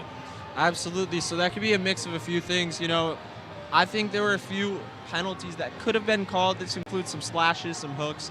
That could lead to it also. But, a lot of players, if they drop their stick, they will just leave it there, as well as if it breaks. If you hit the puck hard enough, sometimes the stick will just shatter as well. So sticks get left across the ice all of the time, so it just comes down to if they can be impactful. Sometimes you'll see some players, move the sticks out of the way, sometimes the refs as well. So for the Lakers and the Kangaroos, they need to keep an eye out on that as well, because as you said, we're seeing it throughout. Following up with that, just because I'm curious, when there's sticks out there on the ice, everybody still has a stick in their hand. Where do the extra sticks come from? Do they take them from the teammates? Do they have extra sticks on the bench for that reason? It's a great question, Ed. So a lot of people, a lot of players, as it looks like the glass panel actually just let's take a look. Installed, ironically. We got a new panel. We've got a new panel. That is the most exciting play of the night so far, I'd say. We'll see if we can top that once hockey resumes, but there is officially a new glass panel installed right here in the Deborah F. Stanley Arena. So no more broken glass, back to broken sticks, Joe. How do they replace them out there? Absolutely. Great transition there, Eddie. So the Lakers and the Kangaroos, a lot of times, similar to other teams, they will have the player go back to their bench, and there will be a coach or a player handing them a stick across the bench. They'll reach for that and then rejoin the play. If that doesn't happen, a lot of times the players will also just go back to the bench and make a quick change. So they have a designated stick guy? I don't know how I'm that. I'm not that much of an expert. If they do, you should try it, because you might find something you're good at. Whoa. Anyways, that's Matt. Eddie. Anyways, Matt. Intensity picked up in the final few minutes. I mean, we saw a body go into a glass panel and break it. What can you tell me about the physicality we're seeing between these two teams? The physicality has been great. I can't lie. As I was mentioning earlier, in the neutral zone, both teams are they're hitting each other. You see a lot of stick checks, a lot of bodies up against the glass, and these teams are both very, very, very physical right now. Pushes from behind, maybe a few missed calls, as Joe was just saying, but I think the physicality is there. I think they could capitalize on the physicality a little bit more, especially when somebody gets knocked to the ground. They could take a little bit more advantage of that, and as I said earlier, trying to push for those fast breaks. Absolutely. Joe, there weren't a lot of shots there for the Kangaroos in that period. They only had 8 shots. I mean, less than 10 in a period, not the number you're looking for, especially when you're coming as the visiting team and looking to make a statement. So what do the Kangaroos have to do to change that? How are they going to get more shots off as we continue playing? Absolutely. So I 100% think they need to get, once again, their defensemen a little more active in pinching up. Similar to Oswego, both teams, they just need to keep doing that and throwing pucks on net. Once again, it'll find a way to get through. But I also think there needs to be a little more creativity from both the Lakers and the Kangaroos. A lot of times they are just entering the zone and taking the first shot available. They can find an open pass, maybe something across the ice to an open player, take a few one-timers, add a little more pace on their shots, or even find something backdoor. Would love to see some wraparound opportunities. And if the Lakers or Kangaroos could do that, both of them could break through in a 0-0 game. First goal could mean everything tonight. I totally agree. We'll keep our eyes on that. But speaking of what we've kept our eyes on, we had some players to watch. You guys had the players to watch. I'm just the host. So how about we do a players to watch update? Matt, I'll start with you. How are you guys doing out there? Yeah, for starters, I've heard Connor Gatto do a lot in this game. He's had a lot of great looks so far, a lot of great passes, good opportunities on the defensive and the offensive side of the ice. I'm excited to see what he does in this upcoming period. I think that if he can get this team onto his back and put one in the back of the net to move to 11 goals on the season, then I think this team will be just okay. Moving over to Canton, though, Spencer Sassenberry, the freshman that I was talking about earlier, I haven't seen too much out of him. I think a few shots I've seen, but I'm not too sure right now. I'm excited to see more of what he does this up-and-coming period as well. The one note I have for Sassenberry is he picked up that penalty towards the end of the period, leading to the Lakers starting the second period of play with about a minute or so left in the power play. So definitely something the Lakers could capitalize on once we resume play. Joe, you had your players to watch. You've been keeping track? Absolutely. So first off, for Oswego, we have Colin Vassilo. Vassilo looked noticeable. There were a lot of opportunities getting into the zone for Vassilo. Once the Lakers got in, he was very noticeable. Not on the stat sheet yet, but I feel good about him getting on it tonight with 5 points in his last 2. So they have 40 more minutes to prove that correct. But I think Vassilo, if he keeps doing what he did in that period, which was using speed and skill and combining it, I think he's getting on the scorecard tonight. Then on the other side for the Canton Kangaroos, we have number 21, Logan Kelly, the sophomore, at a 3-goal streak, as you said in the pre-show. Eddie, he scored against Hobart, which is a very tough thing to do. So Logan Kelly, he also was very noticeable out there and overall was part of the Canton attack that looks so speedy. So if Kelly can keep up the speed once again, I think he can extend it to 4 as well. But for Canton, I think it's more important for them to get the first goal tonight, only because they have been the team that struggled to score all season. For Oswego, it wouldn't be out of the ordinary to be playing from behind once again. With that second period approaching, we'll definitely look to keep an eye on those guys. I want to highlight a segment we debuted last night, and I know he's in the control room watching right now. We had Parker's picks last night for our analyst, Parker Voris. My Parker's pick for tonight was a broken glass panel, so that already cashed. We just don't have a graphic for it. You have to believe me. Guys, let's talk goalies. How's McCarthy looked? He hasn't played since January 2nd versus Williams College. How's Gavin McCarthy looked out there? Yeah, as we said earlier, Canton only has 8 shots right now, and I know it's his first game in almost 2 months, or a month, excuse me. But I'm excited to see what he does this coming period. He hasn't been able to face too many shots yet, only 5 shots on goal. But for not playing in almost a month, I think he's playing absolutely phenomenal right now. Yeah, I fully agree. And for McCarthy, it is really tough because when you're like the Oswego Lakers and you have 3 stellar goalies in Manzi, Milberg, and McCarthy, it's really hard to find playing time sometimes, especially with Milberg in form as of late and Manzi also looking spectacular. McCarthy, he has been awesome as well. But here's the issue. When you have a bunch of guys that are all performing, you can't give them all playing time if they're goalies. So it's going to come down to if McCarthy can channel that performance he had earlier this season and keep it up. So far, it looks like he's up to the challenge tonight. So for the Lakers, as long as he stays strong, McCarthy could lead this team to victory. We officially have play back there out on the ice. It's just not the game we're here for. It's the Little Lakers taking over. They'll play during the intermission. Potentially could be some players to watch out there in the future for whoever's running WTOP by that time. But Joe, keeping it with you, how's Trey Miller looked for the Canton Kangaroos in net? So Trey Miller, once again, has been spectacular lately. He has a save percentage almost at .930. That is awesome. And for a Canton team that has not been great in the standings, Miller has looked absolutely phenomenal and been one of those bright spots. So I think Miller can make all the difference in this game tonight if he keeps doing what he's doing. As you said, Eddie, he has been active in blocking passes as well as passing it further than just leaving it in his zone. So he's been active besides the saves. So for Miller, as long as he can just keep up that activity, keep up the saves, Canton could be willed to victory just by his performance tonight. Yeah, Matt, the last time these two teams played earlier this season, nobody scored in the first period, similar to what we're seeing tonight. Ultimately, the Lakers went on to win 3-0. Do you see a similar script? Yes, I do tonight. I do think the Lakers are going to put a couple more in than 3 in these next 2 periods, but I also do see the Canton Kangaroos bouncing back a little bit, maybe scoring a goal or 2 as well. Yeah. Absolutely. We'll watch the Little Lakers play as we head to break. We'll be right back here on WTOP 10. Keep it here.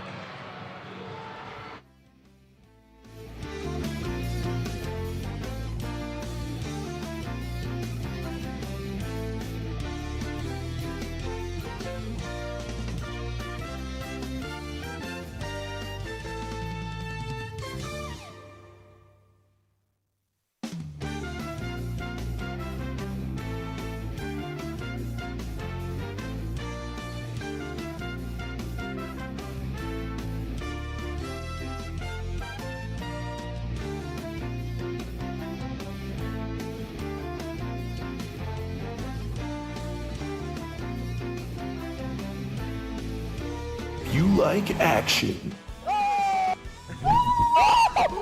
romance, if you're watching this, and highbrow humor.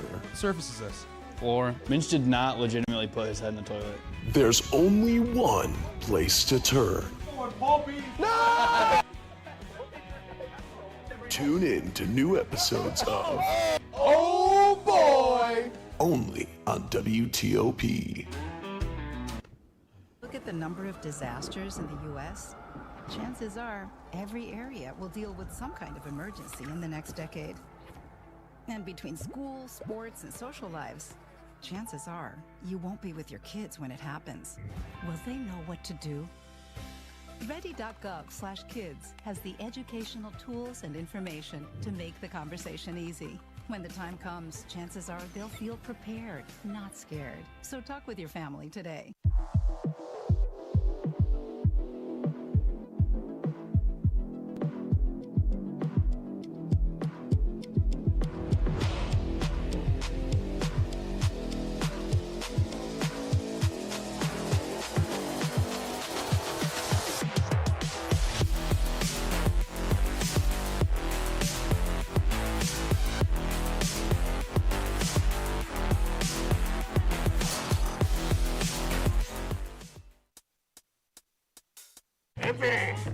I had to eat a raw egg on Chris's dormitory floor.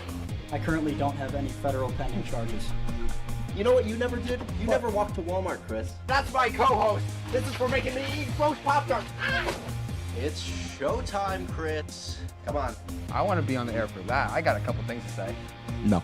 spin the wheel. Oh, you got censorship. Welcome back. Welcome back. Welcome back to.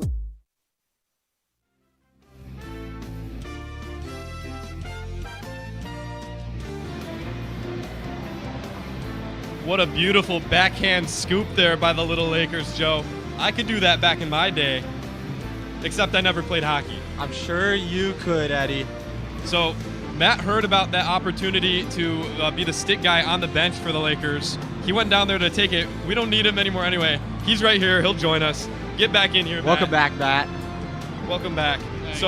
Let's do a quick little SUNYAC update, Joe. We were talking about the conference during that break there. It's still 5-4. It's the Skidmore Thoroughbreds over the Cortland Red Dragons. They're in overtime, it looks like, but they're up a goal. Skidmore's up 5-4.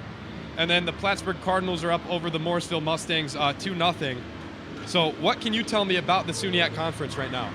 Absolutely. So first off, that Cortland-Skidmore game is massive for Skidmore. Skidmore is sitting at 5th right now in the SUNYAC, and Cortland at 3rd. Now, Cortland does have a good lead over 4th place, which is the Buffalo State squad, who is not in action tonight. But with that, Skidmore is now moving up. They might make a play for that 3 seed, so that's huge there. Another thing to keep an eye out for, that Plattsburgh versus Morrisville game is huge as well. Morrisville has lost their last 13 games in a row. Tough stretch. Plattsburgh only with a 2-0 lead. Let's see if they can rebound and get on the board. Right now for Plattsburgh, the 6th seed as well. So they're in that little bit of a bunch right now, trying to make it their way up. It's going to be huge too because these teams are playing for home advantage in the SUNYACs. So every game means more, and that includes for Canton, Skidmore, Fredonia. All those teams are there, so it's going to be huge in the SUNYAC. You know what's cool, Joe, is we have home advantage because we, of course, are Oswego students. We run this organization, which means we can have a ringside reporter, Brady Hauser, on the move. Brady, what do you got for us? All right, we're here with some of our Laker faithful down here in the stands. What's your name? I'm Hank. Avery. Avery, how old are you? 12. 9. And who's your favorite player on the Lakers team? Fudger. All right, Brett Fudger, good pick. Do you have a favorite player? Fudger. All right, we got a lot of Fudger fans up here in the stands. The Laker fans are having fun during this little delay.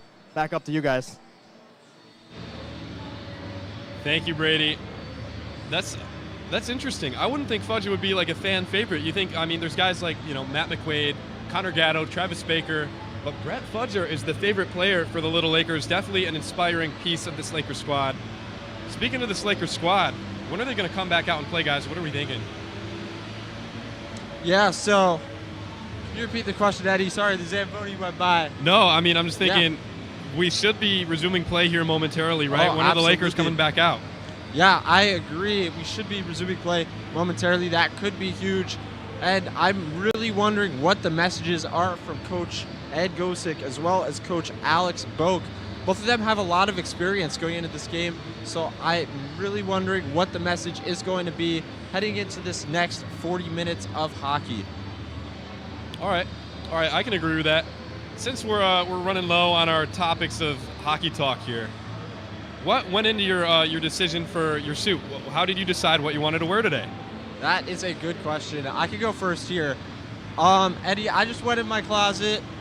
I like the black on black with that gold tie there. I like it. Kind of cool. Kind of gives a little Oswego vibes with the yellow and green. I was thinking maybe with the gold. So I thought it'd just stand out, look kind of cool. How about you guys? Yeah, I also went in my closet earlier today. Black suit with stripes and a brown suit, and I just saw this one most fitting for today. Put a nice pair of khakis on with it, and the classy look, right? Yeah. Classy. Yeah. I got the blue jacket on. I wanted to match it with the tie. I got gray pants. I like to mismatch my jacket and pants, little off-color combo. We don't want to bore you guys. We'll throw it to another break because who cares what we're wearing. But keep it here because hockey resumes, we'll say pretty soon, right here on WTOP 10. Good evening and welcome to Jeopardy. I am your host, Joe. Hello, Simon. Joe is at this place. And I'm very concerned to see what Piper's answer is here. Sorry, it's a 98-page rule book. You guys are stumped still? Joe, I'm gonna sound like a little snob here. It was not founded by Ray Kroc.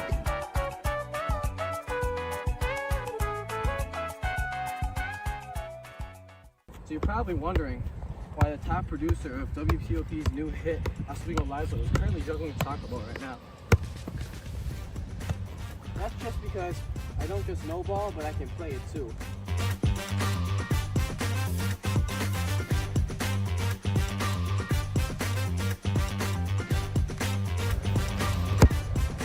WTOP, live every other Sunday, 7 p.m. Tune in.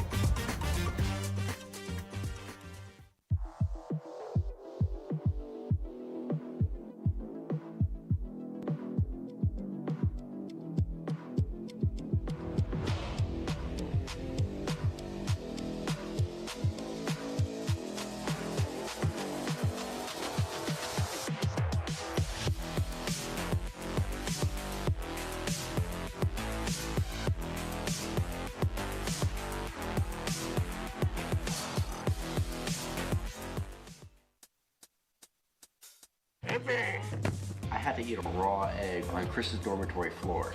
I currently don't have any federal pending charges. You know what you never did? You never walked to Walmart, Chris. That's my co-host. This is for making me eat roast Pop-Tarts. It's showtime, Crits. Come on. I want to be on the air for that. I got a couple things to say. No. Spin the wheel. Oh, you got censorship. Welcome back. Welcome back. Welcome back to...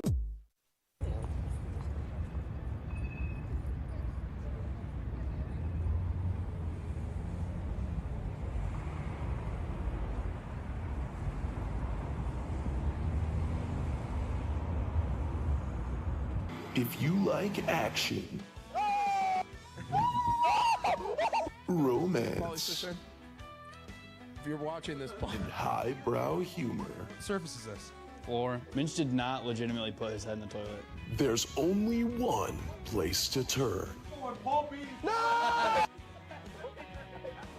Tune in to new episodes of Oh boy! only on WTOP. What we do here is go back. Cooked! You know it's cooked when it's not raw anymore? Gordon Ramsay gonna see here. Cat cam. Because Kenny pulled a picture of him. Yeah. Yeah.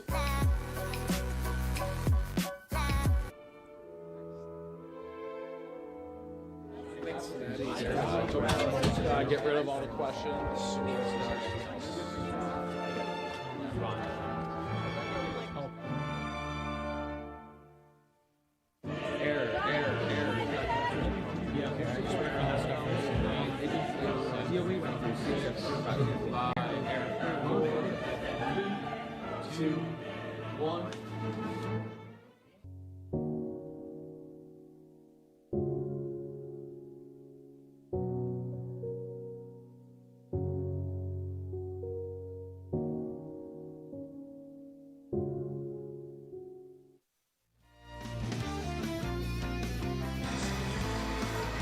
Welcome back to the Steel League Press Box here at Deborah F. Stanley Ice Arena and Convocation Hall. I'm Kenny Gerard.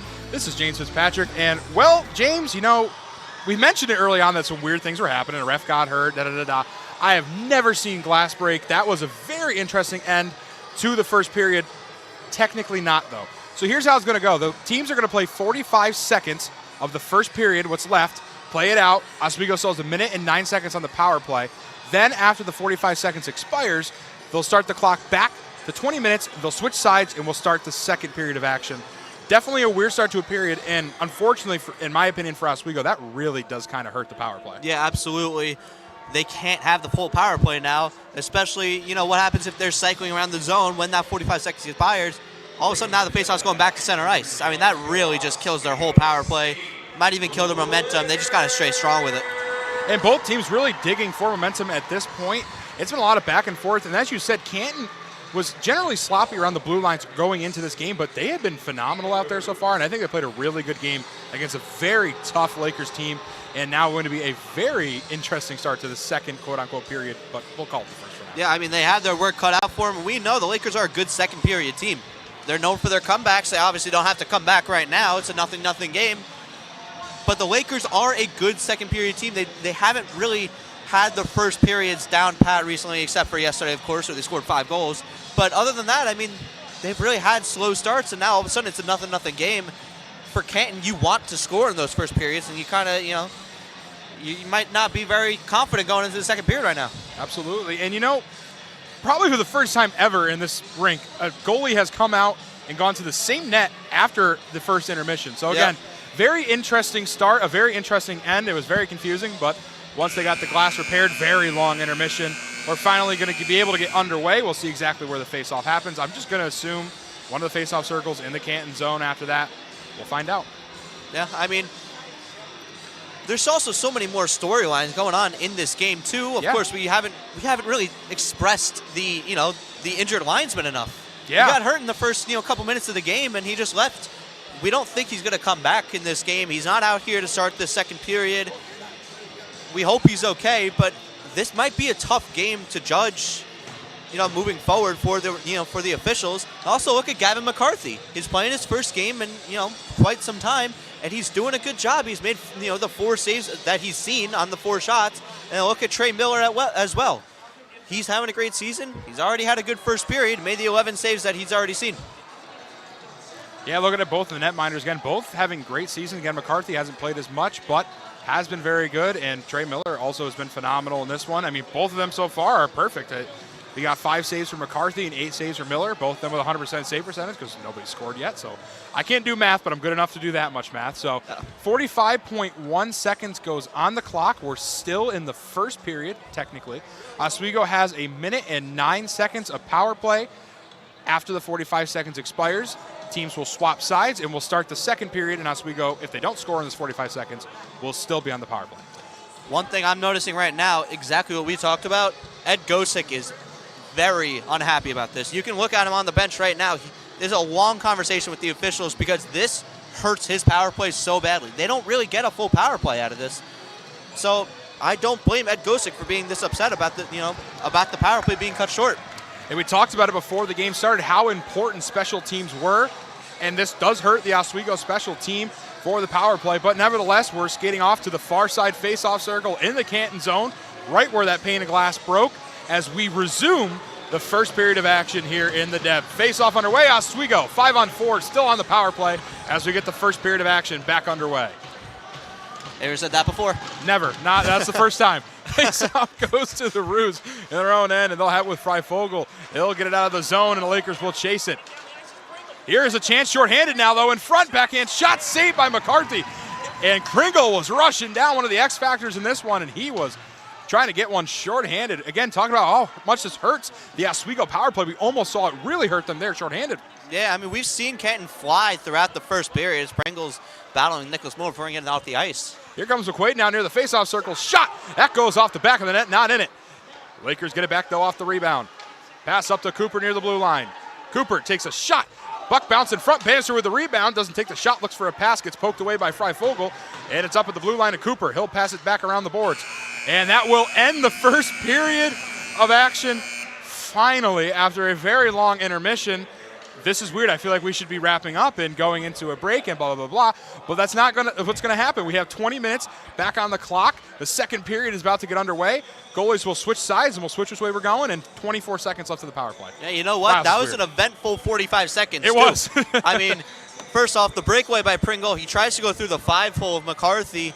That's a good move by Pringle, and really good job beating the man to the outside to get that puck, really stride into the offensive zone. And it's really a very generic breakaway move in hockey to put that through the 5-hole. But McCarthy, again, standing tall. You just saw the graphic. The last time the Lakers did not score in the first period, January 10th against Cortland. So it's been a long time they've gone out of the first period with nothing on the board. And, I mean, again, also a very weird ending to the first period. So a couple of weird things going on for the Lakers so far tonight. Still tied up with this Canton team. Canton has been playing really well, though. Yeah, and for Canton, I mean, you would have liked to see, a goal or two on the board in that first period because, like I said, Lakers have been giving up those first period goals recently, but it's good to see that they haven't so far. Well, 20 minutes on the clock and probably the quickest intermission between periods I'll ever see as we're ready to get underway for the second period of action here in the Deb. 20 minutes on, 24 seconds, a power play for the Lakers, and they'll win the opening faceoff of the second period. That'll be dumped around the boards. Gatto storms down for it. Burke gets a stick on it as well. Trying to get anything going, and it's out of the zone and down all the way past McCarthy, and this will pretty much effectively kill off the Oswego power plays. Canton is set to return to full strength in just 2 seconds here. That goes in front as Canton now finally returns to full strength. Burke gets it, and they'll kill off the penalty. Oswego unable to capitalize on the first power play of the game. That gets poked away in front of the crease by Kremen. Oswego with it in the offensive end. Still 0-0. Both teams trying to get something behind the netminders of McCarthy and Miller. Both been standing on their heads this game and playing really well. Here's Ryan now, pass up to Baker at the blue line. Baker, pass down low. That's knocked down by Vassilo. Vassilo takes a tumble into the boards, and it's stolen away by the Roos with Freifogel. Freifogel will pass this one up. There's a shot. That one saved by McCarthy, and Semrad gets it as Canton goes for a change. That was a hard cross-check there by McKinnon, but right before that rush as well. Here's Fudger with a shot that's blocked by Cox, and he goes down, puts his body on the line. Another shot from Semrad. That's saved, didn't blow it dead immediately, and well, that was a good block in front, too. Yeah, Miller didn't know where that puck was either. And Cox, good to see him getting up, although he's stumbling a little bit. That might have hit him right where there's no padding on that ankle. The shin pads in hockey, they go all around your leg, but if you turn, that's going to catch you, and that's what your coaches always say, don't turn when you block a shot. Near side face-off circle is won by the Kangaroos, and up and into the penalty box. Usually in the National Hockey League, we see that being a delay of game penalty. We won't see it here in college hockey, but good to see no more broken glass down here. I don't know how many more panes of glass they've got. That pane of glass has probably been sitting back there since, 1976. They probably haven't had to use it yet, but here we go. Underway again. Canton gets possession off the face-off in their own end. They'll pass it up. That one's onto the stick of Alexander. Alexander's pass poked away by Ergo. Back across the wheel. The Kangaroos get it back again with Kremen. Kremen in his own end with the puck for the Kangaroos. They'll pass it down along the far side. Semrad will chase it and get it back in the Oswego end for the Lakers. Semrad will pass it over. That's dumped down by Cooper off the stick of Simons, who's going off to the bench, and that's poked up by Miller just above the net, and the Kangaroos get it back with Pepsel. Pass near the Laker wheel. That one is up to Drysdale. Drysdale loses it and stolen away by McQuaid. And here comes Matt McQuaid down the near side. McQuaid looks for a pass. Tries to find Horacek. It's poked away. Horacek does get it on the back boards. McQuaid will pass up to Gilmore. Gilmore takes a shot. That one's into the chest of Miller and saved. You can see the Lakers being a little bit more patient in this quote-unquote second period so far. You saw that shot by Gilmore. He's waiting for that lane to open up. Their bodies in front. In that first period, we saw a lot of blocked shots by Canton. It kind of just like they're throwing anything on net before they're looking up. But Gilmore does a good job here. He waits for the man to get out of the way right there. And he waits for bodies to get in front of the net. It was a good save by Miller, but you got to wait for the screens to get in front and wait for the lane to open up. And Canton gets it off the face-off, back on the boards. Ball is a big hit. Canton does get possession back, though, with McKinnon. McKinnon pass off the glass. Glass doesn't break that time. Bala knocks it down, takes a shot, goes off the pad of Miller. In front, McQuaid tries to get a poke at it, can't get it from Palandra, and Palandra gets it out of the zone. Bala stops near the red line. He'll pass it back into the zone, and he'll go off for a change as McKinnon gets it back for Canton. Here come the Kangaroos again, down the far side. That'll be dumped off the backboards. Gilmore comes in for it for Oswego. And it's taken away by Oswego in their own end. Here's McQuaid. McQuaid will take it down the far side. He'll dump it to the near side corner, and they'll go off for a change as Canton gets it back. You're seeing the approach in the offensive zone for the Lakers. A little different so far. They're getting bodies in front of the net. We saw a lot of shots from the perimeter in that first period. Good to see them getting bodies in front for deflections. Baker cross-ice pass off the boards. Goes wide of Bannister, and Canton does take it right back. Kangaroos with it again with Prepsel. Prepsel takes it across the red line and the Laker wheel. They'll get it into the offensive end in front of Pringle, but goes down into the corner. Gatto gets possession back for Oswego. Canton's kind of steering away from those stretch passes right now. There was a man open all the way across the ice, but the defenseman decided let's take it up myself. It was a good play. Get the puck in deep. Prepsel's pass goes into neutral ice. Semrad gets a stick on it down towards Bannister. Bannister can't get it either, and Canton takes it away. Here comes Alexander, gets it poked away again. Back and forth in the neutral ice. Alexander comes down for it. Cooper gets a stick on it first, and Burke will take it up the near side. Burke will take it across the blue line. Burke. Pass along the boards up towards Semrad. Semrad keeps it on side. Semrad looks for a pass. Cooper comes on side to come get it. Semrad keeps it himself. Semrad tangled up with Morshashak. Vassilo gets it along the far side corner. Vassilo's getting walloped trying to get the puck. And Canton does take it away. Liu will dump it into neutral ice all the way down to Schoner. Schoner has a shot in front right next to McCarthy. Puck still loose in front, and it's in! And the Kangaroos score first with Schoner. That's what I was talking about in the first period with the stretch passes by Canton. You can't send that up the ice flat. And Liu does a great job with a little alley-oop pass over the Laker defenseman's head. That's how you get down the ice, and that's how you can utilize your speed. And what a job here, just driving the net. Don't give up on this play. McCarthy's down. What a play just to drag that puck back into the crease and flip it over McCarthy. That is resilience, and that is just good hockey by the Kangaroos. A gritty goal for the Kangaroos puts them up 1-0 with just less than 5 minutes gone here in the second period. Oswego finds themselves down against the Kangaroos. They'll get the puck back, though, off the face-off after the goal. Simons has it in neutral ice. He'll get it across the blue line. And Franco pokes it away, and Cox has it behind the net. That one is over to Drysdale and up the boards. Here's Zotter. Zotter takes it on the far side. Back into the offensive end for Canton. That will be an offsides. Like I just said, the outlet passes from Canton has been so much better in this second period, and the little things matter. That little pass off the boards is so much more effective than a stretch pass out of the zone. And you see it right here once again. The body protection, that's kind of what we saw the other night by the Lakers, driving the net and using your body for the goal. Lakers get it off the face-off. Ergo with it down the near side. He lays a huge hit on Voss. And what a smack that was. Again, physical hockey has been something in this game. Big hit earlier on from Gatto, and another big hit there for the Lakers. Fudger gets it back at the wheel. Charges down to the offensive end for Oswego. He'll have it at the face-off circle. Takes it behind the goal line. Looks for a pass. Horacek open. Decides to keep it himself, go around the other end. He gets poked away, and he's tangled up. Back over to Horacek. Horacek guarded by Prepsel. Prepsel won't let him get a stick on it, and the Kangaroos take it right back. That's back in neutral ice and dumped down by Kelly. And the Kangaroos will get a change as Simpson picks up the puck behind the red line. You're seeing the physicality pick up in this second period. We saw it towards the end of the first period, but I like to see Canton match this physicality. Here come the Kangaroos now with Kelly. Kelly loses the puck, and it's stolen away by the Lakers. Here comes Cohen now with a good chance, trying to get off on the rush. Cohen with it now. Near the slot, pass over to Horacek, goes into the corner. Horacek pass back up to Cooper at the blue line. Cooper takes a shot. Puck still loose in front and poked away by the Kangaroos. Alexander gets it off the rebound. Alexander will dump it back into the offensive end for the Kangaroos, and they'll go for a change as Cooper gets in the corner and gets hit by Pringle. Another hit laid by Semrad in the corner. Lakers take back possession with Miller. Here comes Miller. Pass this one up to McQuaid. That's off the boards over to Bannister, but knocked away by McKinnon. And then back into neutral ice. Gilmore takes a whiff at it and can't get possession back. It's Gilmore. Gilmore back around the boards. McKinnon comes down for it with Bannister.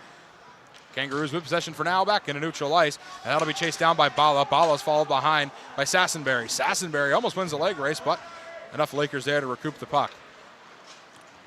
Canton's speed is really outworking the Lakers right now, and this is something we usually see from the Lakers side where speed wins them games, but Canton just looks smarter and better and faster out there. Zotter down in the offensive end for Canton. Lakers take it back with Cam Simons. Simons will take it down the near side.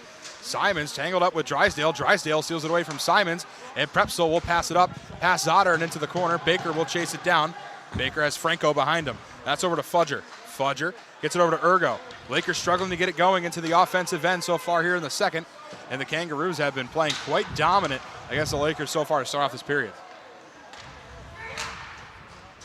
That's near the Laker bench with Semrad. Semrad passed back over to Fudger and under the stick of Kremen, and Canton does take possession back again. Kremen will take it behind the red line for the Kangaroos. Krebman will pass it up, and that goes high and into the crowd, and someone goes home with a souvenir. Well, yeah, someone is going home with a souvenir if they are okay. At least there's no broken equipment out there in the stands. But Canton's doing a good job getting out of the zone. Like I said, utilizing their speed. I really didn't think they were this fast of a team. They are outskating everyone on the Lakers. I wonder if the Lakers are just tired from playing yesterday, but they really have to wake up here. That goes straight into the glove of McCarthy. He'll knock it down for Semrad, and Semrad has it behind McCarthy. Lakers get possession of the puck. Just about 12 minutes left to go here in the second period. Here's Semrad. He'll take it across the red line, loses it, whiffs on the pass, and dumps it into the zone. And it's taken away by the Kangaroos. There's a big hit laid by Semrad there on Bullock. And Payon will chase it down for the Lakers into his own end. Nico Payon. He'll have it down the near side. He'll take it across the red line over to Semrad, and he'll dump it into the zone as the Lakers go for a change. Miller comes way out of the crease to have it. Lakers do get possession, though, on the offensive end with Cohen. Cohen takes a shot. That one won't go. There's a big hit laid by Cox in the corner. Knocks down Miller. Miller gets back on his skates, and he'll go back around the boards over to Bala. Bala, pass back over to Cohen. Cohen in front. Puck still loose and knocked away from the crease by Bullock. And a good heads-up play from Bullock to get the puck away. Puck still loose in front again and stopped. And this is an interesting play as that player goes down, and we'll get some extracurriculars after that one. Yeah, look at Miller protecting his own teammate McKinnon from getting into a little bit of a scrap. He stood right in front of McKinnon, make sure there's no penalties being taken, especially with this Oswego power play that can really strike against you. And again, look at Gilmore holding the line, walking the line. He kind of looks like Travis Baker out there, the way he's, with his footwork and his skating abilities and getting that puck to the net. He was looking for a deflection, but pucks on net is never a bad thought from Gilmore. We'll get a face-off again in the Canton zone. Just a little more than 11 minutes left to go here in the second. And the Kangaroos get it off the face-off, but Miller gets back to it. Freifogel with possession for Canton. In their own end, they'll get things going again. Freifogel down the far side. Up along the boards, gets across the blue line, and it's back over to Prepsel. Prepsel. Cross the board, cross ice pass, and that goes back into neutral ice. Bala gets a stick on it, and he'll be the leg race into the offensive zone for Canton. Simons gets it back, and he'll pass up to Bannister. Here comes Bannister charging down the far side. Bannister at the face-off circle. Gets behind the red line, and Fudger will come to the near side to get it. Fudger tangled up with Sassenberry. Sassenberry and Fudger. Simons down there as well in the corner, as well as Prepsel. Puck comes out for the Kangaroos. Prepsel will pass it up, and it'll be dumped back into the zone. And we'll get a change after Schoner's dump for Canton. Simpson has it down the near side, past McQuaid. McQuaid will chase it into the corner. Liu knocks it around the boards. Ergo gets a stick on it in front. Puck still bouncing, and they get it away from the crease in time to not allow a Laker goal. It's Kelly with it, and it'll get it out of the zone and back into neutral ice. Baker and Alexander. McQuaid has it again on the near side. Here comes Horacek on sides. Horacek pass off the boards over towards Ergo. Gets poked away by the Kangaroos. McQuaid goes back for it. Puck still loose as McQuaid gets to it.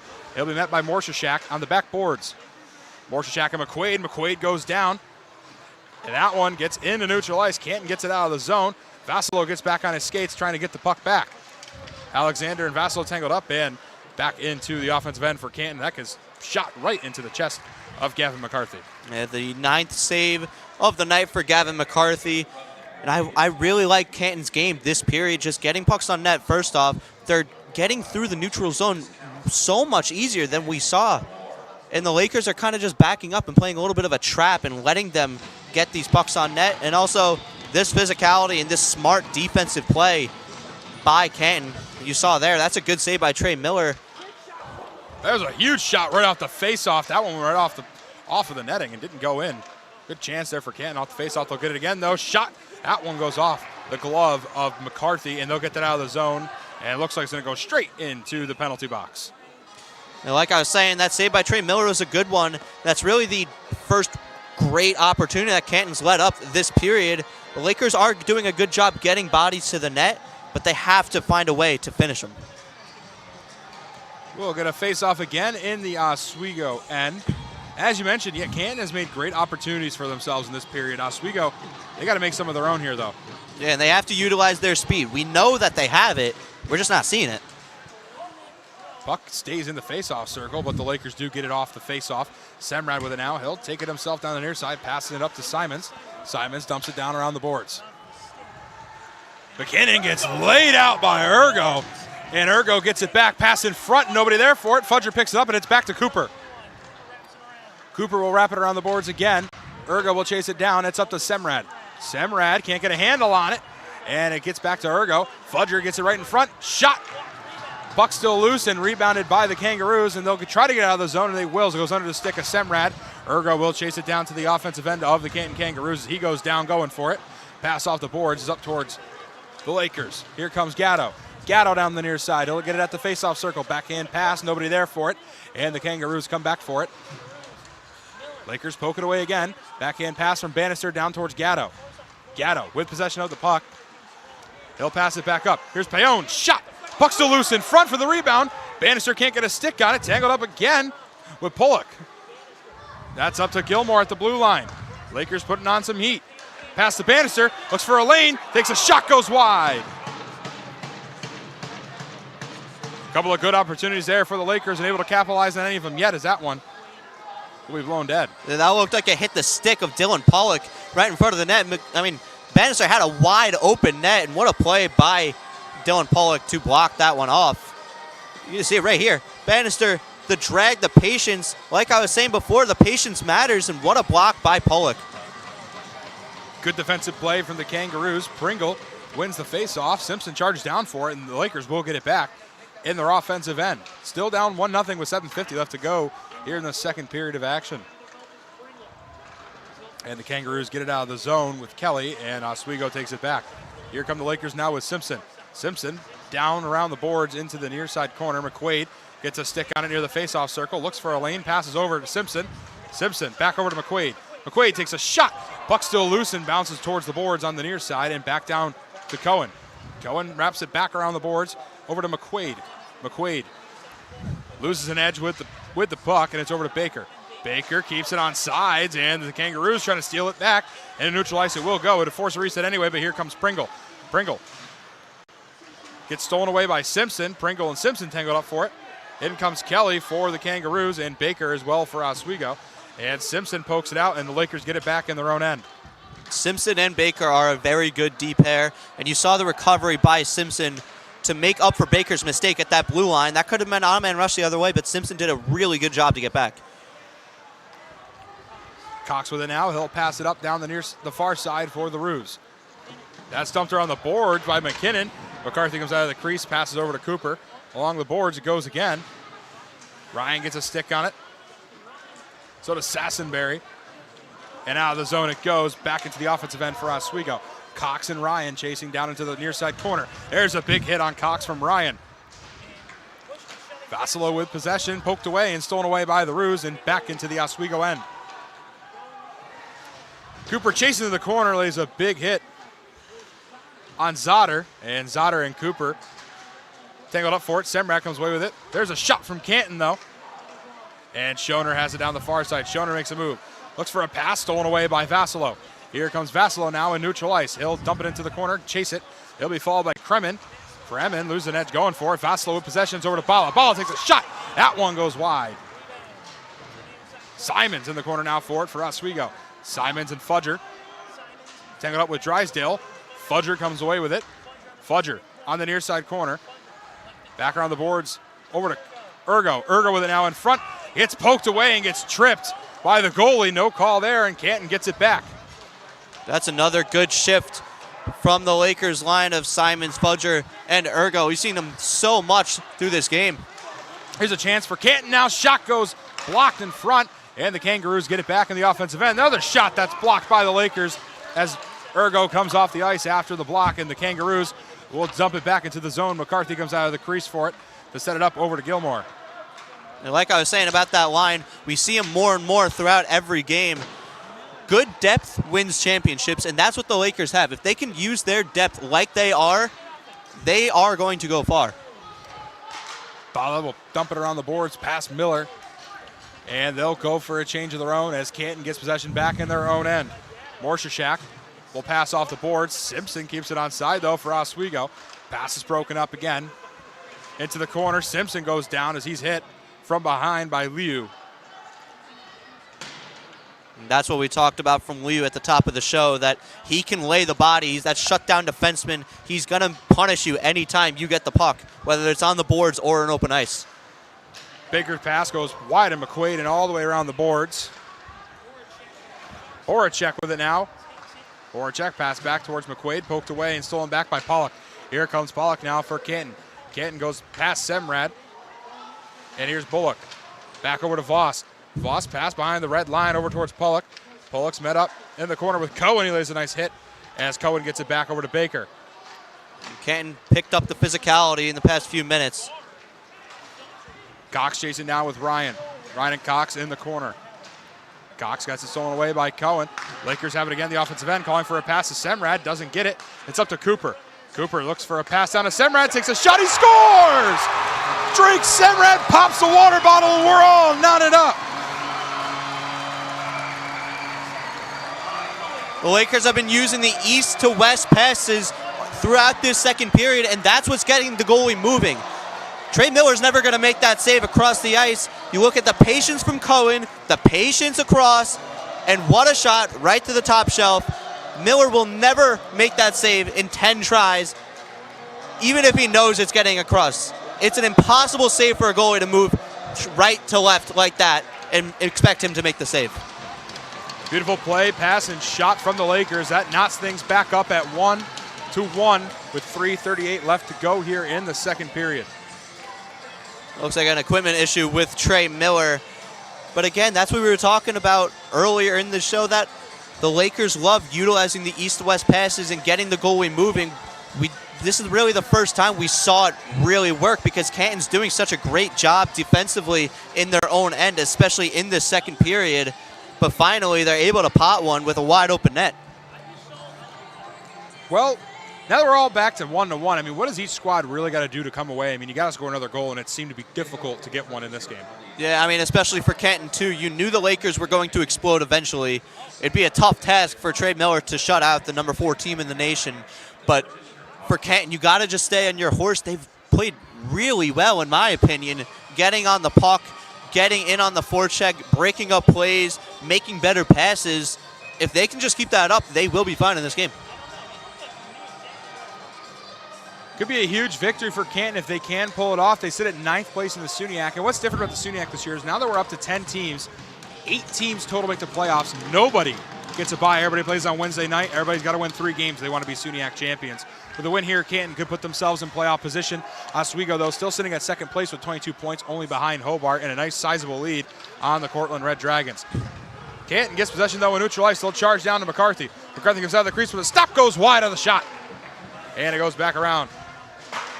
That's the good speed by Canton once again. Finally able to create an odd man rush out of it as well. You need those to get on net, though. Here comes the Lakers. Vassilo takes a shot that's poked, and it goes in to the netting. And Ryan Burke getting held up behind the play, not able to join the rush. A Canton forward trying to back check, held him up a little bit. Burke upset with the referees, but one thing I've noticed about these referees, they're also filling in for that missing lineman. So it might be a little hard for them to keep up with the play. I've seen the referees who typically that's not their job to call icings and offsides. They've been doing it so far in this game. A lot of weird things have happened. Puck gets stuck in the snow. Simpson tries to get a stick on it. He will, and he'll take it to the offensive end up to Miller. Miller looks for a pass back, takes a shot, and that goes straight into the glove of Miller. You talked about it. That injured linesman really does have an impact in this one. Absolutely, and I've noticed a few missed icings that might have gotten a deflection, might not have gotten a deflection that probably would have been called with that extra linesman out there, but I haven't seen them much complaining for, offsides and icings by either team. They know it's a difficult job, especially with one missing, so it's really a patience game at this point. You got to be patient with these officials. As McCarthy calls for the icing and gets one, speaking of icings. But yeah, it's definitely been different without the extra linesman. That's something that's an impact. And again, the glass breaking that messes up the power play, we've only seen one this whole game. And the one power play we did have got interrupted by that broken glass. And that really obviously not the official's fault, but that really does put a huge impact on your opinion of what's being called throughout the game. Baker knocks it down, tries to get it back on side for the Lakers. He'll dump it around as Miller comes out of the crease to stop it for the Kangaroos. Down along the far side boards. Pass back over, here comes Morchashak. Pass goes off the stick of Baker, stays in the rink. It'll be chased down by the Kangaroos. Here's Pringle with it now down the near side. Pringle passes it back. That one's over to Kelly. Kelly looks for a pass. It'll go up to Morchashak. Morchashak wraps it back around the boards. Simpson into the corner for it. Alexander wraps it back around the boards up to Cox. Cox keeps it across the blue line. He'll wrap it around the boards down to Pringle. Pringle with possession in the offensive end, stolen away by Fudger for the Lakers. Whiffs on the pass and gets it out of the zone. In my opinion, that was a lousy defensive shift by the Lakers. Nothing really transpired of it as a body goes flying. That looks like Cox again going flying. The Lakers bench was screaming at the players on the ice. Cox was wide open at the top of the slot, and nobody was on him for a good 30 seconds. Horacek trying to get the puck back, goes under the stick of McQuaid and back over to Baker. Baker pass back over to McQuaid. McQuaid cross ice pass to Semrad, and here come the Lakers now back into neutral ice. That pass is up to McQuaid again. Here comes Matt McQuaid. Sets it up in front, nobody there, poked away by the Kangaroos. Cooper though gets it down the slot, takes a shot, goes high. Oswego gets it off the rebound and under the skates of Semrad, and he'll get it back at the red line and dump it into the zone. Yeah, those are grade A chances for Cooper, who had that assist earlier just a couple minutes ago, and he walked right down Main Street and couldn't get that on goal. Ryan gets it back in the Oswego end. Cooper with it now, dumps it along the boards, and up past Burke, and that'll be chased down by Kremen. Less than a minute to go here in the second period, still all knotted up 1-1. Here comes Kremen. Kremen takes it across the wheel, pass goes up past Pollock. Lakers get it back for a second, and they will, over to Gilmore. Here's Bala with it now. Bala, pass up to Ryan. Ryan takes a shot, goes wide of the net. Looking for a deflection there. Here comes Canton with Pollock. Gets poked away by Gilmore. Big hit up alongside the boards and up and into the crowd, and another souvenir. And look at the Lakers going across the crease, looking for the deflection down low, maybe in the slot, maybe across the crease. They're still getting Miller to move from left to right or right to left, and I think that's what they're drawing up throughout the rest of this game. We're going to face off near the blue line with what's actually very pleasing to look at in the clock. Exactly 30 seconds left here in the second period of action. Gatto doesn't get it off the face-off. Puck rolls into the boards, and Baker will get it down near the red line of the Oswego zone. That goes up to Gatto. Gatto looks for a pass. He'll take it himself.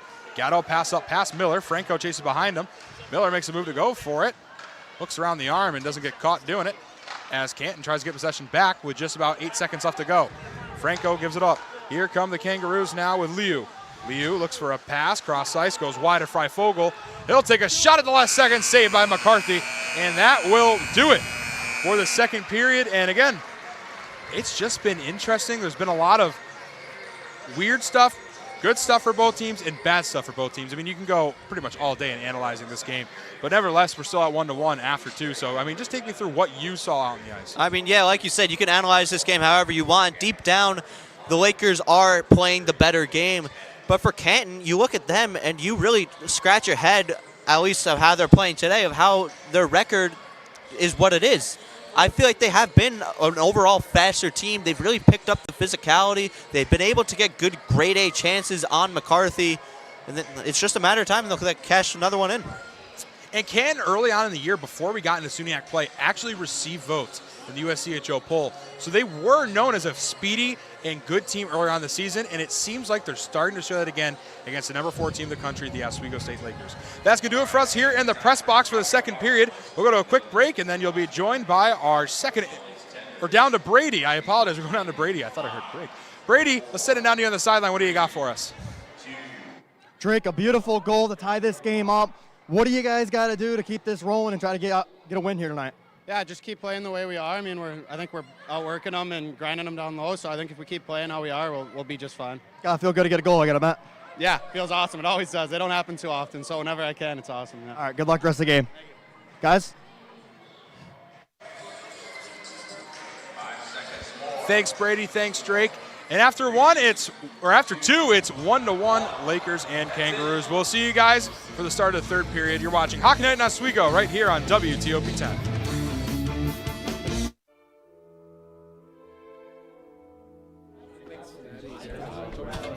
Get rid of all the questions.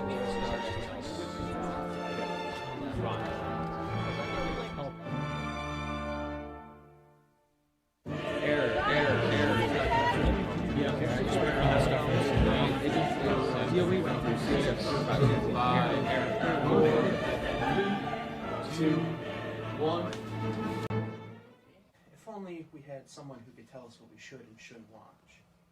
Well, do we have a show for you? Who are you?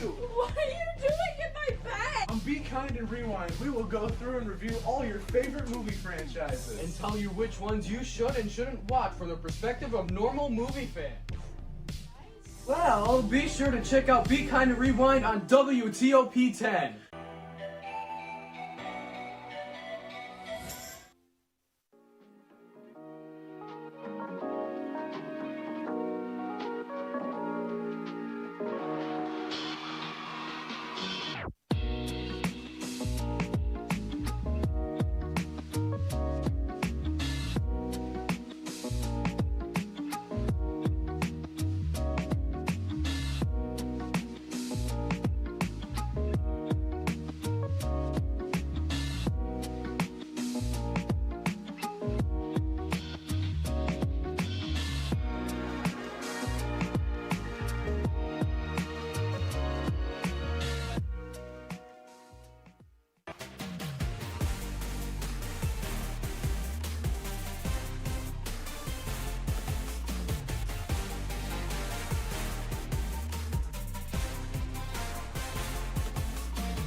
Well, those Laker fans definitely a lot happier now after that goal to tie the game than they were after that first period, or should we say abbreviated first period, because we had that stoppage of play. So before we talk about that second period, let's just briefly go over that. We'll call it first period junior, first period light. It was under a minute. Nothing really happened. McQuaid ripped a nice shot, but it was just offline. And a little bit of kangaroo pressure, nothing too much, but that really ended off that first period. Then the second period started, guys. So, Lakers scored, tied it up. It was Drake Semrad, equalizer. We know the Lakers can play from behind, Joe. We've seen it recently, too. Talk about how the Lakers are able to come back from a deficit. Absolutely. So we have seen it, as you said. Once again, they had to come back from a 3-goal deficit against Plattsburgh and then came back from 3 goals once again against Nazareth. You don't want to play from behind if you're the Lakers. As you can see in the second period review, 22 shots on goal. The Lakers still dominating it. But here's the thing about that. The shots have not been consistent. They have done a variety of different things in that second period specifically.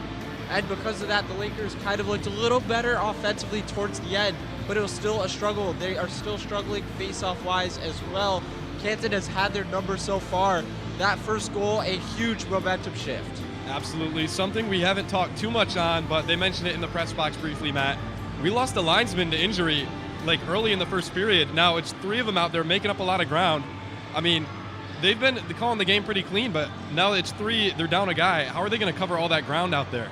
Well, hopefully they can get somebody that wants to be out there on the ice, get somebody that's willing to step up, put more work in than maybe he wasn't expecting to do tonight, and see where he goes from there. So something we saw to start the period, the Lakers were on that power play, carried over from the first period, and understandably, Coach Gosick was frustrated because that big delay with the glass panel being broken, that kind of killed the momentum of the power play. So, Joe, talk about how important it is to kind of capitalize on the power play when you have the chance, because being, inactive for 20 minutes, that kind of killed the momentum. Absolutely. So, for Canton specifically on the penalty kill, they have had one of the highest totals of penalties in the SUNY this year. So, for Canton specifically, they have been phenomenal in that power play, in the penalty kill, so far. For Oswego on the other side, as you said, Eddie, just absolutely struggling to get the puck in consistently and holding it. Because of that, Oswego has not been able to convert against one of the Canton weaknesses. Another big contributor to that is the fact that Trey Miller has played such a great game in goal for the visiting Canton Kangaroos. Both goalies have been having a great game so far. It's tied 1 apiece through 2 periods, Matt. What are you seeing out there? I mean, not a whole lot of offense, but it's been the goalies who have been holding their own. Yeah, both of the goalies have been playing absolutely phenomenal tonight. Trey Miller standing out, 21 saves off of 39 total shots tonight. He's playing fantastic. And so is McCarthy. Both of them have been standout players, I think, in tonight's game, just due to the fact with the amount of shots that they're facing, the intensity that they're seeing on the ice, and just overall the way that they're playing. Very comparable career save percentage there. Miller sitting at .916, McCarthy at .918, but it's that ice time that stands out. Miller's got 1,490 minutes out there on the ice to McCarthy's 474. So Miller's got the experience edge, Joe, but we've seen McCarthy. We saw him a lot more early on this season. Now he's kind of sneaking his way back into the lineup, but with Milberg playing so well, we haven't seen too much of him. How important are these minutes for Gavin McCarthy? They're absolutely crucial, as you said, but I also think having other guys like Manzi and Milberg, specifically Milberg being a senior as well, he played last season, all the huge games for the Lakers, having that experience and someone there to almost mentor McCarthy, I think that's going to be huge as we get on in McCarthy's career. So for McCarthy, I feel like he makes it up because of who he's got there in Oswego. So he's got a great supporting cast, and I think having that, it just adds on. So the Lakers had some opportunities that period. I saw Brendan Gilmore. He had one from beyond the face-off circle, just offline. He was waiting for a lane to open up, just couldn't find it. And then Gatto and Bannister on the far boards had a nice flick opportunity, similar to like almost a soccer play, a little 1-2 combination, and they just couldn't convert. It seems like the Lakers have opportunities on the offensive end and will just dump it off to kind of get a line change in. Matt, I mean, you got to get your tired guys off the ice and the fresher guys on, but it's coming at the cost of turnovers in the offensive end. What do the Lakers do to prevent that going forward? I mean, I can't really say. I haven't seen much other than when they do dump it into the backside of the ice and try to get as many guys off as possible. I don't know if you go with the strategy where you go and have 3 guys go down the ice and sub 2 at a time, sub 3 at a time, and keep a couple guys on just to be able to keep the possession. But we'll see what happens this coming period when it comes to getting guys on and off the ice for both teams. Now, something I've noticed for the Kangaroos is that there were times, Joe, where they were really crowding each other out there on defense. You'd look and you'd see, 2 or 3 guys in like the diameter or the radius of the face-off circle. Not ideal. I mean, you've got 5 guys out there who are responsible for, they got to cover the entirety of the ice through 5 people. And when 3 of them are on top of each other like that, it comes at a cost. So how do the Canton Kangaroos look to maintain a good defensive mentality going forward? Great question. For the Kangaroos, they need to be a little bit better on the communication. They've had several opportunities now, offensively and defensively, to make some clean line changes. And right now, it just hasn't been there so far. The line changes have been stellar. They've got the right personnel to make stuff happen. But the issue has been getting the players in the right positions at the right moments. And if they can get one moment to their aid, they could be walking out of here with an upset tonight. So let's talk goals, right? We had 2 of them that period. The Kangaroos struck first, something that none of us really predicted. But it was Nico Schoner, unassisted. It was a little, popped up off McCarthy, and he was able to drive it in off the deflection. That's his 6th goal on the season. So he's been a playmaker for this potent Kangaroo offense. How do you see him, how is that offense going to carry off that momentum? They struck first, something, like I said, we didn't really predict. So they've got a little bit of momentum going into this 3rd period because their offense came to play. Yeah, I think that the Kangaroos, once they scored that goal, it was kind of a flipping the switch. They started winning more face-offs. They started passing better. They were more physical. They had many more opportunities on the offensive side of the ice. And I think it was all just due to being able to, we just struck first in this game against the number 4 team in the nation. We actually can do this. We have a chance at life here. And then the Oswego Lakers struck right back. And so I'm excited to see what the Kangaroos do with Schroner this coming period, see if he can put another one in the back of the net and continue to help bring this team to an upset victory. In typical Lakers fashion, when playing from behind, they were able to strike back, Joe. Drake Semrad said, hold on, we're going home. Not losers yet, because his views were to score right there. His third goal of the season, second goal this weekend. What are you seeing from Drake Semrad? That was absolutely perfect passing out of the Lakers. As we take a quick look at it once again, great passing from Cooper to Cohen and back to Semrad, right in the back of the net for the Lakers. And all the pressure's on them as they come out for the third period. They have a huge match against Hobart, and I wonder if they got a little bit ahead of themselves, thinking we have the #1 team next week. We have everything to play for in the SUNY standings next week. So they have to play their best 20 minutes of hockey right here, right now, to make sure that game has meaning. Yes, Semrad capitalizing on his opportunity there. It was a beautiful feed from Cooper, just a cross-ice pass. He was patient, and Semrad almost down to a knee buried that one to tie us up here. And the Lakers, as I said, they're used to playing from behind. They're also in their home barn. So we said the Kangaroos might have some momentum, but the Lakers are odds are in their favor. So like we saw a week ago, last Saturday, they were down 4-1 to Plattsburgh. They were only down 1-0. So is it a little bit of a different mentality going into the third period, or do you treat it like it's another big deficit? Yeah, I think it's a different mentality. It's a tie game right now, and it's not like they're down 3 goals and they're fighting for the first possible chance or first seat in the playoffs this coming year. This game will hurt most likely, but it really all does depend. Absolutely. We recognize this song, right, guys? Oh, yeah. Yep. I messed up the other day, but we're going to sway our way to break. This is Sweet Caroline right here in the Deborah F. Stanley Arena. We'll be back for the third period of action with Kenny and James right here on WTOP 10.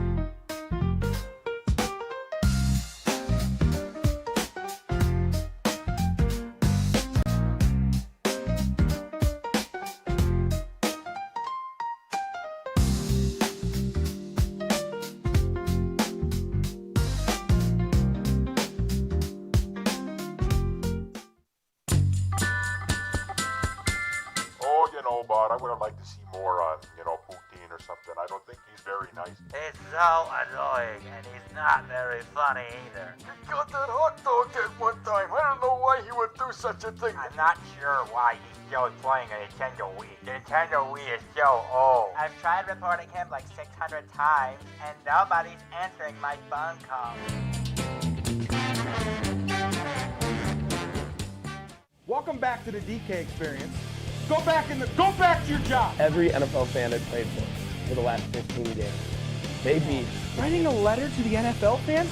Get out of here with that. Let me finish. No, finish. Stop. Johnny Manziel, that guy, he's a loser. No, that's...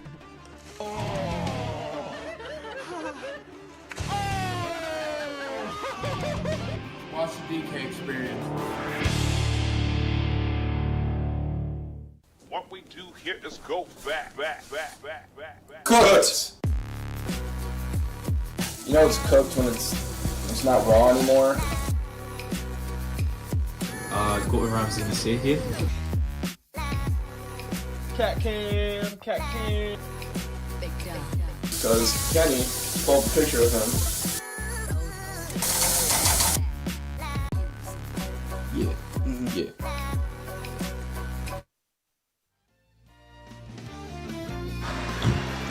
Welcome back up to the Steely Press Box here at the Deborah F. Stanley Ice Arena and Convocation Hall. I am Kenny Gerard, joined by James Fitzpatrick. James, man, it's been an interesting game. Just take me through some of it and take me what needs to happen in this third period for one of these teams to come home victorious. Well, the first couple periods, especially the first period, we saw the Lakers really dominate that first period. The shots were 11-4 after that first period. We saw that long break with the broken glass. We saw an injured linesman. Really doesn't get much more weird of a game than what we're seeing right here. But I think the weirdest part is that we're tied after 2 periods. The Lakers, I would say, outplaying the Kangaroos here, but the Kangaroos are holding their own. And I would say that's the weirdest part because the Lakers seem like they should be a much more superior team. In this third period, I need to see the Lakers get in on the forecheck more. and don't force anything too much. I think Canton's really picked up on the fact that you're going to go east to west. Canton's got to adjust to a zone defense more instead of their man-on-man offense. Well, it's a holiday only here in Oswego. 1-3-1-2-6 day, January 31st, 2026. And we are underway for the third period of action between the Lakers and the Kangaroos. Still knotted up at 1-1. One thing's for certain here, James, it's going to be a fun finish. Here comes Kremen now. He'll dump it over off the stick of McCarthy and into the corner. Here comes Freifogel. Freifogel and Semrad on the backboard. Semrad comes away with it in his own end. He'll have it at the near side face-off circle, and he'll take it across the blue line into neutral ice. He'll take it all the way down into the zone. He'll take a shot. That one goes wide. Try to do it all by himself. Just missed on the shot, and that one goes back out of the zone and goes into the Canton bench. Yeah, that's just a defensive zone mess for Canton there.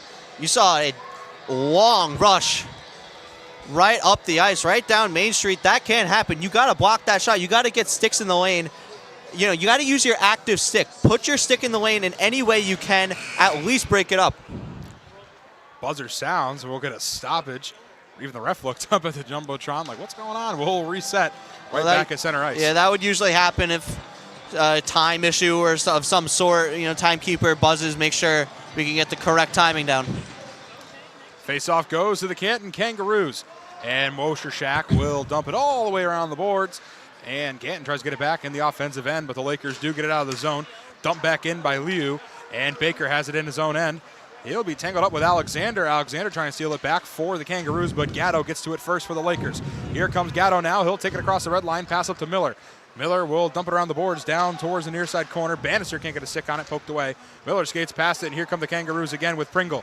Here comes Pringle down the near side. Pringle loses an edge going forward, and that pops up back onto the stick of Miller, who dumps it back into the zone. And that's the active stick by Simpson there right at center ice that I was talking about. Get your stick in the lanes there. Even if you have one hand on your stick, a poke check always matters as long as you can get your stick on the puck. Here comes Alexander now, who will wrap it around the boards. Burke comes down for it, and he'll be met up with Kelly. Kelly trying to get a stick on it, and the Lakers do take it back with Bala. That's up to Vassilo, loses it for a second. Drysdale tried to poke it away, but Vassilo keeps possession. Vassilo, pass over to Burke. Burke can't get the shot off, he'll lose an edge going for it again, and kept on sides by Gilmore. Here's Vassilo now in the corner, gets poked away. Burke tries to get back to it, and that's up to Gilmore. Gilmore takes it down himself. He'll take it towards the red line into the corner. Drysdale over to Burke. Lakers with possession again. It's up to Cooper. Cooper near the blue line. Cooper looks for a lane. He'll pass it down to Bannister. Bannister gets hit up alongside the boards by Cox. Burke backhand pass goes all the way across ice to Gilmore. He'll pass it down low off the boards. Burke will collect it on the far side and wrap it back around as the Lakers go for a change. Canton storms up to get to the puck. And Semrad keeps it on side for Oswego. Goes between a Canton Kangaroos' legs. And back to the faceoff circle. Cohen can't keep it on side. It goes off his stick and into neutral ice. Baker will dump it back around the boards. And that defensive shift by Canton is really what I need to see more of. But they also have to learn to adjust. There's too many open Lakers, and now Cox is down on the ice. Cox went in for a big hit, and Cohen went absolutely flying completely off the ice, and looks like Cox might have got the worst of that one. So he'll skate off. Hopefully he is okay. Yeah, we've seen Cox take a beating tonight. The one block shot right off his ankle. Off the shot of Brent Fudger entering the zone. And face-off will come in the Canton end. McQuaid skates in for it, and here come the Kangaroos as well with Sassenberry. And that one goes for the Lakers. Simpson will dump it into the near side corner. Kremen back around the boards over to Cohen. Cohen tangled up. In front, shot gets blocked by Prepsel. McQuaid can't keep a stick on it, back into neutral ice. Lakers try to take it back with Baker. That one gets popped straight up into the air. McQuaid goes for it as Baker was sliding on his knees for it. There's a huge hit into the boards on McQuaid. He'll stand up and nothing called. And they'll continue to play on. McQuaid finally back on his skates. Looks to be fine. That was a massive hit, and there will be a penalty coming. There will be a penalty. There will be a penalty. Man, missing one of those lines, but I'm losing referees today. So that will be a delayed penalty as McCarthy is out of net and onto the bench. So it'll be 6-on-5 until Canton can gain possession of the puck. They'll wrap it around the boards as Oswego over to Fudger. Fudger Loses it in the corner, keeps it back, and that one will be hit by Canton, so it'll be blown dead. And the penalty will now be assessed against the Kangaroos, allowing a 2-minute power play for the Oswego State Lakers, knotted up here at 1. And for a second, I didn't see that arm up. It was a clear boarding. It's a dangerous play, and that's what we got to eliminate from the game. McQuaid didn't turn. That can't happen. And I don't like the argument from the Canton player right here about the penalty. Fregel, that can't happen. That is a dangerous play by Fregel there. 2 minutes of 5-on-4 for the Lakers. And again, we talked about how crucial special teams will be multiple times in this one. We'll see if it can pay off for the Lakers. Can the Kangaroos kill off the penalty, or will Oswego convert on the power play to take a lead here? That one gets dumped out of the zone as the penalty kill unit is up and rolling. This will be only the second power play of the game here, about a quarter of the way through the third period. And Oswego is unable to capitalize on the first one. Canton has yet to see a power play, so Canton is 1-0 on the penalty kills. They'll dump this one right back out of the zone, straight into the pad of McCarthy as Burke comes down to the faceoff circle to collect it and get the power play unit moving for the Lakers. Burke will pass back to Baker. Baker takes it across the blue line, pass wide to Vassalo. Vassalo kicks it back onto his stick. There's Gatto with it now. Gatto up around the boards, over to Burke, over to Baker. Baker wraps it around the boards again. Vassalo comes behind the red line for it. Vassalo comes up the near side. Vassalo gets hit up. Back up to the blue line to Baker. Baker has an open lane, looks for it. Doesn't get the shot off, and Drysdale knocks it out of the zone, and so does Zotter. Yeah. Here come the Kangaroos now, shorthanded into the Lakers zone with Zotter, as less than a minute remains here on the Oswego State power play. And Travis Baker got very lucky there. That's a bad turnover that you can't make, especially on the power play with that much open ice. Zotter deflected that pass. He would have been gone for a breakaway. Cohen passes it off the boards to himself. He'll wrap it around. Miller chasing down for it with Pringle. And that's knocked back out of the zone again by Franco and the Canton Kangaroos. Leaves just about 30 seconds on the power play. Here comes McQuaid. McQuaid skates around. He'll pass back over to Gilmore. Gilmore back to McQuaid and into the corner. Miller will wrap it around the boards up to Cohen. Cohen gives it up to Gilmore and knocked out of the zone. Here come the Kangaroos now with a chance shorthanded. And McCarthy comes way out of net to get it out of the zone. And here come the Lakers again now, still on the power play. McKinnon knocks it away, and it's kept on by the Lakers. There's a big hit again into the boards against the Lakers, and Canton has been phenomenal as that will kill off the penalty. It won't leave enough time as Canton returns to full strength, and they'll kill off their second penalty of the night. Oswego 0 for 2 on the power play. And that was a fabulous penalty kill by Canton. The whole 2 minutes, they were just staying aggressive, getting on the puck, and not allowing Oswego to get any opportunities. Kangaroos with possession in neutral ice. And Schoner can't keep it. Gilmore gets it. He'll pass it off the boards. And Morshashak will chase it down for Canton. Liu dumps it back around the boards. Up to Schoner and across the ice. Freifogel is an edge going for it. And so does the Lakers' Bala. And Canton does get possession back. A couple of sloppy passes there, but eventually someone gets onto it. Still in neutral ice. Liu will pass it up over to Schoner. Schoner will take a shot at it towards McCarthy as they go for a change. Here comes Ergo now. He'll pass up to Simons, and this will be blown dead as there was some extracurriculars going on in Bala and Freifogel near the Canton bench. That might be retaliation from Bala there on Freifogel, who took that original penalty, boarding Matt McQuaid. It looks like Freifogel is going back to the penalty box, and it looks like it's going to be offsetting penalties here. It looks like it as the fans boo, and Freifogel will head into the penalty box as well as Jonathan Bala, so it will be offsetting penalties. Should just be, I'm going to guess we're going to go 4-on-4 here. Yes, it should be. 4 on for each team, so we'll go to 4-on-4 hockey. James, take me through it. Yeah, I mean, what I do like is this is good job by the officials controlling the game. Call these penalties now because you don't want it to get worse later. The dirty play needs to stop, and they're controlling the game very well here. Off the face-off into neutral ice. Lakers get it. Again, 4-on-4 for the next 2 minutes of action here. That'll put us just around the 10-minute mark once we are finished up with 4-on-4 after the offsetting penalties from Freifogel and Bala. Semrat pass back to Bannister. Here come the Lakers now across the blue line. Can't find anything, and that's quickly stolen away by Kremen and the Kangaroos. Kremen loses an edge straight into the boards. Here's Bannister with a chance. Pass shot just wide from McQuaid. Oh, what an open net chance, and they don't get it. They'll try to get another one. Semrad with it now. But momentum in the Lakers' favor now after that one. McQuaid looks for a shot. He'll take it. Save puck still loose. Picked up by the Kangaroos with Kremen. And oh my goodness, what a chance that was for the Lakers. And Kremen really got lucky there. What a play by Miller to get across. The shot went wide, and good recovery by the Canton defense as well to really just break that up. Also, really good play by Nicholas Miller. He didn't leave the zone. He stayed on the puck the entire time. Canton with it now, 4-on-4 in the offensive zone, taken away by Baker and the Lakers. 50 more seconds of 4-on-4. It's up to Simpson. Simpson will take it past his own bench and across the blue line.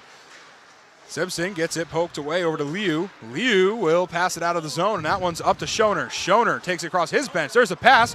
One-on-one opportunity. Shot. They score! Alexander buries it 4-on-4, and they'll take the lead 2-1 Kangaroos. And this play all started in the defensive zone by Corey Liu. He breaks up the play in the defensive zone, turns up, and he creates the small passes to leave the zone. In the first period, we were talking about how they're utilizing the stretch passes too much to leave the zone. Now they find the open guy, and they're able to look around, turn their head, and they have an open guy everywhere. And especially on 4-on-4, when there's so much open ice, these plays are going to create. And what a play, getting around the defenseman towards the blocker side of Gavin McCarthy. And obviously, since there's no advantage to a 4-on-4, they will not take that off the clock. Both teams will serve their full 2-minute penalty, so about 23 seconds left of 4-on-4. And the Kangaroos with it now with Prepsel. They'll pass that over to Drysdale. And back around the boards, Payon behind McCarthy wraps it up to Vassilo. And Prepsel takes a shot, gets it off of the miss from Vassilo and straight into the chest of Gavin McCarthy, leaves 8 seconds of 4-on-4. In this third period, the Lakers have been victims of too many turnovers, leading to chances, and that's one of them on that goal, and that's another one right there on the shot by Prepsel. And look at the goal again. What a move. A little flick right to the forehand, backhand, across the grain. That's a perfect shot, and that's where you want to place that shot past Gavin McCarthy. Here's another shot that goes just wide of McCarthy from Canton as both teams now return to full strength, back to 5-on-5. They'll pass it off the glass. That's up to Cam Simons. Simons gets lit up by Pringle. And Fudger couldn't get a stick on it. Here's Pringle down the near side with it. Cooper does get possession back in Oswego's end. They'll pass it up between the legs. And Ergo gets it back. They'll be offside, so they'll force the reset anyway, so they'll go for a change. That's up to Semrad now. Semrad looks for a shot. He'll take it. That goes off the stick of Miller. Here's Fudger again with it now behind the red line. Fudger at the faceoff circle. Turns the pass. Nobody there. He'll get it himself. Fudger whiffs on a pass again to the far side boards. Fudger sends it right behind the net over to Semrad around the boards. Semrad has a lane, looks for a shot, he'll take it, goes wide. I think that caught the blocker. You can hear it up here, it just clipped on the blocker. Another nice save from Miller. Here's Semrad again with it. Baker takes it around the face-off circle behind the goal line. Pass over to Simpson. Simpson takes a shot, goes wide. These Kangaroos have been on the ice for a while. They definitely are looking for a line change. They finally get possession back, and they'll dump that in the zone and get exactly that, James. And long shifts like that, the Lakers are able to cycle around the boards, and they did just that. They had a couple grade A opportunities. It's because Kangaroos have been on the ice for so long, and they're out of gas. Bannister sets it up in front, not able to get the shot off, and Simpson gets it back to the near side boards. Kremen with it, though, for Canton. And he'll pass that up to Zotter. Zotter pass is kind of broken up and goes over to Prepsol, and they'll dump that one into the zone. Lakers get it back with Bannister, who gets hit hard into the boards. Both players go down. And Baker does go down after the hit. He finally gets back up. Still, him and Drysdale tangled up. Baker back on his skates. And Baker does get it back. A play like that does need to be called, in my opinion, especially after the offsetting penalties and the boarding you already called. The referees have to control the game. They were doing it to start this period, and now all of a sudden that's a call that needs to be made. That pass goes to Pringle. There's a huge hit laid into Bala, pushed him in the back of the head. And that one is stolen away by the Lakers with Gilmore. Gilmore will pass it up to Horacek, stolen away by the Kangaroos. Here's Liu. Keeps it on side for the Roos. Whiffs on the pass and a hit by Cohen. McQuaid gets it back, and his pass goes off a Kangaroo and back to Bala. Bala gives it back up to McQuaid. McQuaid takes it across the blue line. McQuaid back to Cohen. Cohen whips on the pass and stolen away by the Kangaroos again. Here comes Canton with Freifogel. Freifogel down the near side.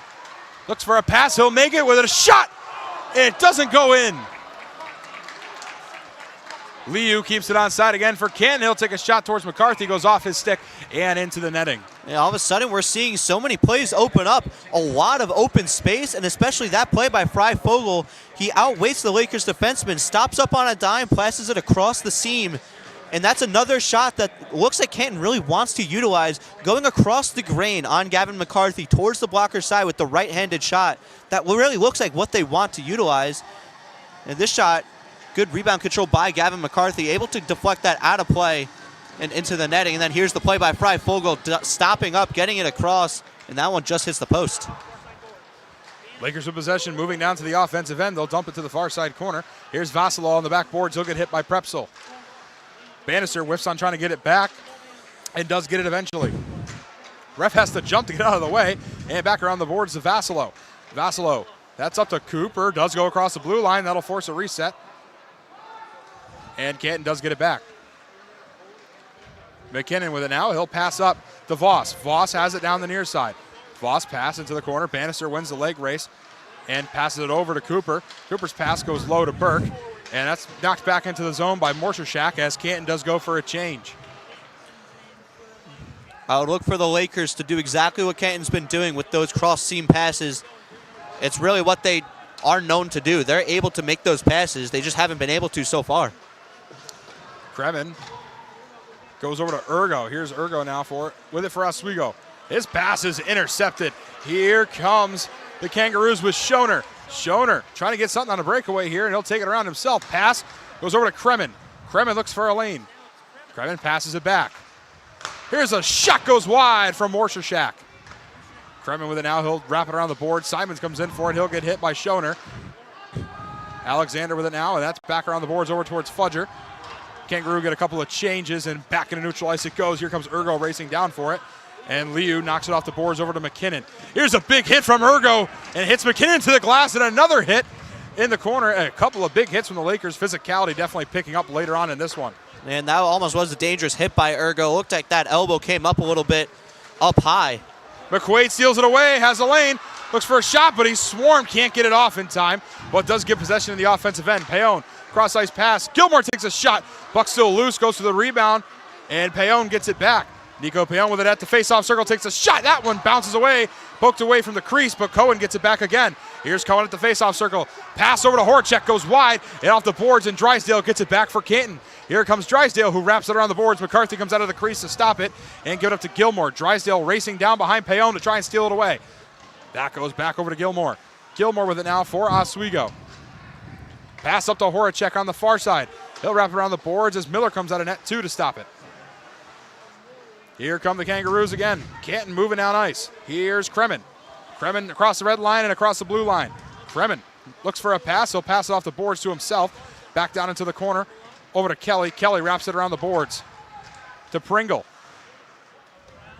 Around it goes again to Alexander and over to Gatto. Gatto storms in to try and get the puck. Gets a stick on it. Payon lays a hit and Cooper takes it back for Oswego. Cooper goes up to Cohen. Here comes Cohen now. He'll dump it around the boards over towards Miller and all the way around as Miller comes out of net to stop it for Canton. Gatto storming down to try and get there. Canton does get possession back. That pass goes off the stick of Voss and onto the stick of Semrad. Semrad down the near side, tangled up with Voss. Semrad trying to make a move, gets poked away as the Lakers were going for a couple of changes. Vasilov gets possession, pass back to Semrad. Semrad goes over to Bannister. Bannister takes a shot, that goes off of the boards, and it'll pretty much be a pass to himself. He'll pass it off the back boards. Stolen away by Prepsol and knocked out of the zone, but Vasilov keeps it on and stolen away. Here comes Alexander now for Canton. Alexander looks for a lane, he'll slow it down. He'll take a shot, that one is saved. And into the boards is another hit on Semrad. And Alexander tries to knock it back into the zone. Lakers with possession. Here's Burke. Burke trying to get the puck to move and dumps it back to the corner towards Vasilov. Vasilov gets it poked by Morshershak and stolen away by Sassenberry. Horacek gets it back for the Lakers. Keeps getting poked away. McQuaid gets a stick on it for Oswego. Here's McQuaid with it now. McQuaid looks for a lane to pass. McQuaid takes it down himself. Puck in front of the crease and frozen, and they couldn't get the shot off to try and get one behind the netminder. The strength of Vasilov there, standing in the crease, poking away at the rebound. That's what the Lakers need to do in these final four minutes. They need to get bodies in front of the net. We've seen it the last half of the game. these bodies in front of the net need to face the puck. They can't be facing the shoot or the puck, or excuse me, they can't be facing the goaltender and looking for the rebounds. You need to create these rebounds by screening the goalie and blocking every point of his view. Canton gets it in their own end. And just about 4 minutes and 30 seconds left here in this one. Lakers down 1 to the Kangaroos. Here's Cohen now with it. He'll take it across the blue line. Cohen takes a shot. That one saved and frozen up by Miller. And we talked about it a little bit earlier with the SUNY standings. Top 8 making the playoffs of 10 teams. And Canton is sitting just on the outside at 8 total points. It puts them at 9th place, or 3-7-1 the SUNY. Oswego sits 11-1. Only loss coming to Hobart. Puts them at 22 points and in 2nd place. So a win here for Canton would be huge. Yeah, I mean, this should be a playoff team, the Kangaroos. And they've really held their own tonight, especially with the lead. And I think they've done a fantastic job defensively as well. Off the backboards, Cohen trying to get to it. Kangaroos get possession back. And into the zone, they'll dump it away. He'll be chased down low. Baker gets to it first. Pollock for Canton trying to get there, but Simpson gets possession back for Oswego. Baker with it on the far side. He'll pass back over to Miller. Here comes Miller down the near side. Miller off the glass, wraps it around the boards. He'll get his own pass, and it goes back around the boards again towards Kelly, and Kelly gets it back. That's over to Zotter. Zotter takes it across the wheel, knocked down by Gatto. Gatto gets a steal. Here come the Lakers now. Gatto over to Bannister. Bannister looks for a lane to take a shot. Can't find it, slows down, lets the offense join him right by the referee, who won't get out of the way. Crowd is erupting after this one. And Canton does get it back in their own end and dumps it out of the zone. It's knocked down by the Lakers. And here comes Burke now. Burke trying to get something to happen. Burke gets it poked away, and back into neutral ice it goes. It'll force the reset, and the Lakers will get a change. That pass back into the zone. Lakers with possession. That's blocked. Burke tries to take another shot at it. He'll pass it over. And front fudger comes around behind for it. Here's Burke again. Burke up to Cooper. Cooper takes it at the face-off circle. Cooper gets tripped, and there's a penalty coming against the Canton Kangaroos. It's going to be a tripping call, and it'll be 2 minutes of power play for the Oswego State Lakers down 1. And the Lakers have skated a lot better these past few minutes, as now we have some chirping going back and forth between both teams. This is it. This is the chance for the Lakers. Looks like a holding penalty is being called on this one, and that is obvious as Cooper was trying to drive the net.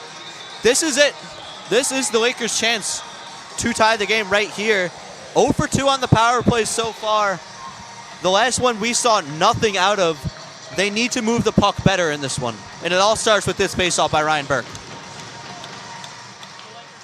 Both just fall on it. Kangaroos get it off for the opening faceoff. Again, Canton now on the penalty kill for the 3rd time tonight. Oswego 0-2 on the power play, their 3rd power play opportunity of the night. And Oswego has not had, or Canton has not had a power play all game long. It's only been Oswego. The only time the Lakers got penalized was on offsetting penalties. Here comes Gatto off the back skate of Vassalo and back down around the boards. They'll wrap around again. Baker can't get there in time to keep it on sides. The penalty kill unit again for Canton is clicking. The Lakers can't get anything set up. We still haven't seen a full shift of this top unit set up on the power play where they're able to move around and spread out. Vassalo gets a shot that's saved into the glove of Miller, you were saying? That's a good save by Trey Miller there. Killing off a penalty like this late in the game is all about rebound control, and if you're able to stop the clock as much as you can and force the other team into an offensive zone faceoff instead of being able to set up on the power play, that's exactly what you want. The Lakers do a good job breaking in here, and that's just a good shot by Vassalo on the pass across. Here's Miller with it now for Oswego. It's over to Bannister. Back down to Miller. Miller into the corner to Cohen. Cohen tries to pass, gets swarmed by the defense. That's back up to Bannister. Bannister, that's over to Vassalo. Over to Gilmore. Gilmore, pass down in front. Miller can't get a stick on it. That's up high and stays in the rink. McQuaid gets a stick on it as well. It's over to Bannister. Down low in front. Miller sets up a pass. Is blocked by Kremen. Loose again, and McQuaid has possession. McQuaid up to Gilmore. Oh, and he makes a mistake off his stick. And back into neutral ice. That'll force the reset for the power play unit as they'll dump it around the boards. Up to Bannister. Bannister with possession again. Bannister. Nobody there for the pass. Storming in is Gilmore, and that goes up, stays in the rink, and gets back into neutral ice. That'll force a reset again for the Lakers. Drysdale with it now. He'll dump it out of the zone, and it'll be chased down by Horacek for Oswego with only 19 seconds left on the power play. And we finally got to see the Lakers set up their power play with the 1-3-1 as we were talking about. But Canton did a fantastic job blocking that bumper position in the middle. Horacek takes a pass off the backboard. It's up to Vasilo. Near the blue line. McCarthy to the bench. McCarthy's out of the net and into the bench, so it'll still be 6-on-5, 1-man advantage for Oswego. Here's Schoner wide open, and this one's going to be a 3-1 lead as he buries a wide open goal. Doesn't get too fancy about it and make sure it gets in as McCarthy comes off, and Canton scores instantaneously. It's a 2-goal lead for the Kangaroos. And it was a sloppy pass by the Lakers in the offensive zone, trying to ring it around the boards to get something set up at the point. I believe it was Travis Baker standing at the point. It was out of reach for him. And it's also unlucky that the power play happened to expire as soon as they made that pass around the boards. Unfortunate for the Lakers there as the power play did expire, and McCarthy came straight off the ice and a bad pass, and it leads to a Kangaroos goal. And, well, Oswego would need just about nothing short of a miracle to win this one. They need 2 goals here in about 52 seconds. McCarthy's still on the ice. In front with a chance, and that one's loose and frozen up. And here's some extracurriculars, and it's getting sloppy. Some fists are starting to fly as McCarthy skates to the blue line and watches it all happen. Fudger gets into it and lays him down. And here we go. The crowd gets into it, and we've got full-on fist fighting between the Kangaroos and the Lakers. Who said it wasn't a rivalry? This is the line you want out for something like this to transpire. Ergo, Fudger, and Simons, these are your grinders on this team, and it was Fudger who started it. There's an unwritten rule in hockey. You cannot poke the goalie after the whistle. It wouldn't shock me if Fudger gets a penalty for that. Would probably see some penalties coming as they'll clean the mess, and another shot by Ergo after the fact, and the Lakers are very unhappy with this Canton team. We get a look at the replay of it here, and it gets messy quick. You heard the crowd get into it really quick here, James. And it was Ergo who actually came in after the whistle. And then you see Fudger exchanging blows with that Kangaroo in the crease. It'll be interesting to see who gets more penalties here. Maybe a power play will come out of it. Little pop from the student section that saw it on the Jumbotron when Fudger knocked him down. And obviously the Oswego fans getting something to cheer about with the fight after the play, as we'll discuss what's going to happen here with 49.1 seconds left to go. Down 2 goals is Oswego. We'll see if we get offsetting penalties or if we get anything out of this one. But here's something that's even crazier. This would be the first win all time for Canton against Oswego if they can finish out these next 49 seconds. And they would finally be able to slay the Demons and finally beat this Oswego team dating all the way back to, I believe, 1967 when the first game was played. And this would be a huge win for this Canton team. It would be massive. Again, we talk about the playoff implications. Now there's just a few home games. There's only 3 games left at home for Oswego following this game, and about 6 more total, so 3 on the road, 3 at home for this squad at least. So all these games are really starting to matter. 2 points a game if you get a win, and the points are very important, especially on that latter half below the top 4 teams. It's really, really tight. A point or 2 makes a huge difference. Canton could finish off the next 49 seconds, gets a huge upset. That really helps their playoff push. And not only that, for Oswego, at the end of the year, if you want to make the national tournament and get a bid for that, games like this where you're losing against, lower seeded teams, Potsdam on Tuesday, they look at that. This could play a difference in that. Off the face-off, Lakers get it. Absolutely no penalties assessed after that one. Just people kicked out. Another shot from Bannister. That one is deflected off. And obviously the net is empty for Oswego, so it's 6-on-5. Here's Gatto. That's over to Burke, takes a shot, safe. Puck still loose in front. Again, empty net for the Lakers. McCarthy is off. In front, McQuaid can't find it, tries to get a stick on it. Just less than 30 seconds left, takes a shot that goes off of the pad of the netminder, Miller.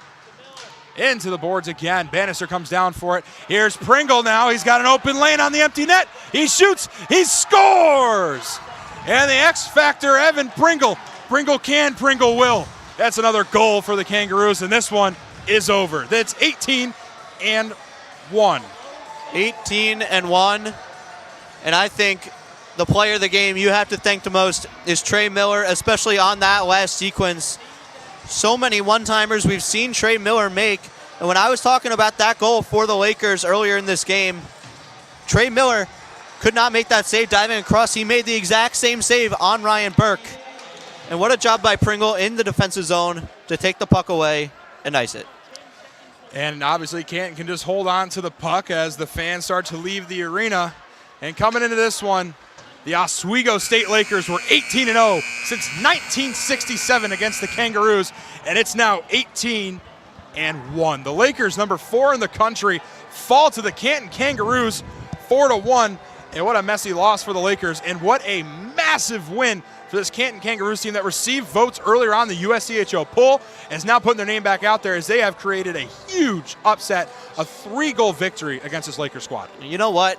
A couple days ago, I was looking into this Canton team. I was looking around. I was looking at their roster. I was looking at their stats. And I was just thinking to myself, how is this team not, have a better record? Especially with the film I was watching, I really thought that they were a good team that just maybe gotten unlucky throughout the season, and they showed it here tonight. So on the season, the Lakers fall now to 14-3-2, and this is their second home loss all year. The only other home loss they had was against the Hobart Statesmen, and that puts them at 11-2 in the SUNY, keeps them at 22 points, will stay in second place, but now creates an even larger gap as Hobart won earlier today against Potsdam, and you hear them excited, those Kangaroos jumping back into the locker room, and yeah, they a huge win for them, and Oswego a huge loss. Again, now makes it a 4-point differential for that top spot. Number 1 through 4 get a home game that Wednesday night, but nevertheless, you want to have as much home ice advantage in the playoffs as you can get, trying to keep that second seed with Cortland tailing behind them. And for Canton, it puts them in 8-10-1, 6-4-1 on the road. Again, have not played at home. They played 2 home games on November 22nd. They moved to 4-7-1 in the SUNY, gives them 10 points, and now puts them in playoff position. Yeah, and for a game like this, first off, is history for the organization in total to beat the Lakers for the first time ever. But to keep their season alive, to keep them driving, and hopefully get on a winning streak for them. I mean, they were going into this game 2-1-1-1 in their last 5. So 2 wins, 1 loss, 1 overtime loss, and 1 tie in their last 5. They've played the last good 5 games, and now they can keep building to it. Let's head down to our sideline reporter, Brady Hauser, who is joined by the Canton coach, Alex Boak. Brady, take it away. We're here with Coach Alex Boak, and Alex, you finally beat Oswego. How's this one feel? Feels great. I mean, I liked our effort last night, and we want to continue that into tonight. And, after I think this was a 19th try, we were bound to get one. But, I mean, credit to our guys to implement the game plan that we wanted to play. We just stayed above them, and we knew they were a rush team, and we wanted to shut that down. I felt like we did, and, kudos to us for getting our game plan going. Absolutely. Talk to me about Trey Miller. I mean, what a beast behind the goal box, it seems like. Yeah, he's been great for us. I mean, when we need a save, he's there for us, and he settles us down back there. Especially the last little stretch. We've been dealing with some injuries there in between the pipes, but, he's came in and he's been awesome for us. And lastly, what changed last night? Obviously, the 5-1 defeat against Hobart. Tonight, 4-1 against Oswego. What changed in your guys over 24 hours? Honestly, not much. Like, we felt like we held Hobart to a decent, a decent game. We were right there. It was 2-1 with, a little bit left in the second. That kind of opened up on us. But, we kept the same game plan as last night, just playing smarter. We want to still be aggressive, but we want to stay above guys. So we limit those rush chances. On a team like Oswego and Hobart, they're deadly on the rush. So as long as we limited that, which we did tonight, we give ourselves a chance. All right, go celebrate with your team. Okay, thank you. Appreciate it. Thanks, Brady, and thanks, Alex. And yeah, what a game it was for Canton. Again, it was the 19th try for these Kangaroos to beat the Lakers, and they finally did it. It's now 18-1, the record all-time against Canton for Oswego. Oswego averaged 6 goals a game coming into this one against Canton, and today only put up 1. Yep. And even more than that, they scored 9 last night. The offense completely froze up tonight, and they couldn't get anything past that Canton defense, who really came up clutch in the later part of that game. And when you say, technically they had a combined 10 goals in the last 2 games. Unfortunately, 9 of those were in one game, and only 1 was in this game. Too much offense last night and not enough tonight. So this has some serious implications now in the USCHO poll. Oswego sitting at number 4, taking a drastic loss to Canton, who was at the bottom of their division. Where's that put them now? You know what I mean? Yeah, I mean, like I said, you want to bid into that the national tournament at the end of the season. And also that game against Potsdam, where they had to come back from 4-1, wound up tying against them. Games like this matter. And, it might not matter in the SUNY standings. You're probably going to finish second no matter what. But the polls look at this. They look at stuff like that. The tie against Nazareth, they lost in the shootout. The tie against Williams. Excuse me, Nazareth, not Potsdam. Yep. It's okay. Don't worry. You did great all night. And then, obviously, tonight, the loss against Canton. Those are impactful. And the loss against Hobart, but that's not a surprise. Hobart's still undefeated. And the end-all, be-all, best team in the country. Huge loss tonight for Oswego, but an absolutely massive win for Canton. I'm sure I can hear their locker room from up here in the press box. But, James, I think that'll do it for us here in the press box. We'll go to a quick break, and then we will send you over to our people on the perch for the post-game show. Thank you for joining us here in the press box. I've been Kenny Gerard. That's been James Fitzpatrick. Have a great night, everybody.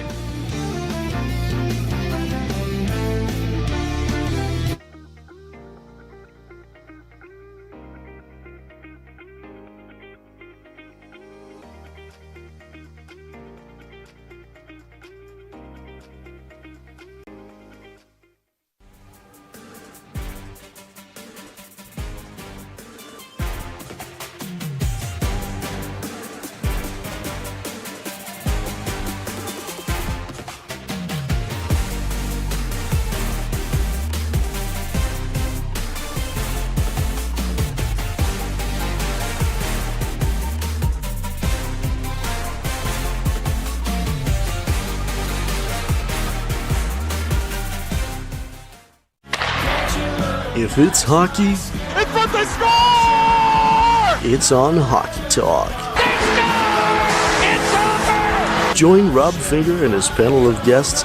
Their behavior against easy teams, how do you lose to the Bruins twice? As they take you through the hockey world. We welcome you with open arms. Tune into Hockey Talk, Mondays at 9:30 after East Coast hockey games. Only on WTOP.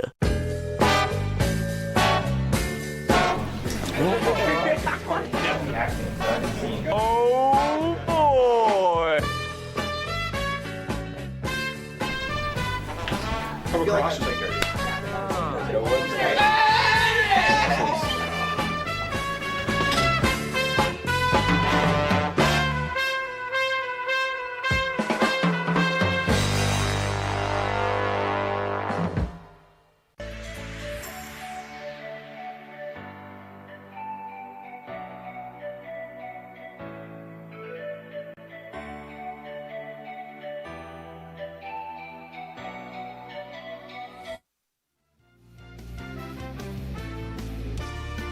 Well, gentlemen, I'm no zoologist, but I know kangaroos can kick, and they kicked the snow out of Oswego tonight, 4-1, the final here in the Deborah F. Stanley Arena. Thank you for joining us once again. I'm Eddie McAlpine with Matt Rudolph, Joe Seidman, and joining us now, our ringside reporter, Brady Hauser. Gentlemen, what a weird game for the Lakers. Coming off a 9-3 win last night, now they drop one 4-1 to their conference opponent, the Canton Kangaroos. And for the first time in matchup history, the Kangaroos take down the Oswego Lakers. Matt, what did you see out there? Yeah, I definitely was not expecting the upset that happened tonight, especially in that third period. 3 goals unanswered for the Lakers to take the first loss to Canton since 1967. The Kangaroos played absolutely phenomenal, passing the puck, aggressiveness, getting the goals that they needed to be able to win this game. They played an absolute phenomenal third period of hockey. Joe, coming into it, the Lakers had a fighting chance. Drake Semrad gave them the equalizer in the second period to tie it up at 1 apiece. But 3 Kangaroo goals in that period ultimately led them to victory. What did you see from their goal scorers? Their goal scorers were because the Oswego goal scorers were trying to push a little too hard tonight. The defensemen specifically were pinching a little too far there, getting a little over-aggressive, and Oswego was not getting enough traffic in front. And because of that, we saw a lot of transition opportunities for Canton towards the end of the game, and that led to that second goal. And then from there, over and over, the Oswego Lakers kept giving up transition looks to Canton, and it led to eventually the game-sealing goal, followed by 2 empty nets. So for Oswego, a crushing loss. Now they have to go and face Hobart and Geneseo, 2 top 9 teams in Division III hockey in the USCHO poll. So a really tough draw, and this also lowers their chances a ton of winning the SUNY outright, the standings by conference tournament, and getting a home game in the final. Brady, as Matt said, this is the first win for the Kangaroos in 60 years of matchups. You had the chance to speak with their head coach. How's he feeling? He's got to be on top of the world, picking up a very important win. What's the summary of his points there? Yeah, he's on cloud nine, and as he should be. Last night, a tough defeat against Hobart, who is one of the best teams in the league, 5-1. Coming back here tonight, facing another tough team in Oswego Lakers, and coming out on top. Coach is ecstatic, and as he said, Trey Miller down on the goalpost. What a beast here tonight, like I mentioned. Just unbelievable play for Canton, and they're definitely happy about this one. Trey Miller was a beast between the poles, Matt. We've been talking about him all game. Only 1 goal allowed to the Oswego Lakers, who have been averaging over 4 goals this season. They scored 9 last night, just 1 today. What do you think changed in the last, we'll say 24 hours for that Lakers offense that typically tends to be so potent, but they came up short tonight? I don't know the answer to that question right now. I feel like it really comes down to maybe they were a little bit cocky going into this game, thinking that they were going to just wipe Canton, but ended up getting handed the loss, and it sucks, but they are going to have to come back, be ready for next week. As Joe just said, 2 top 9 matchups next weekend, and they got to be able to bounce back from this loss.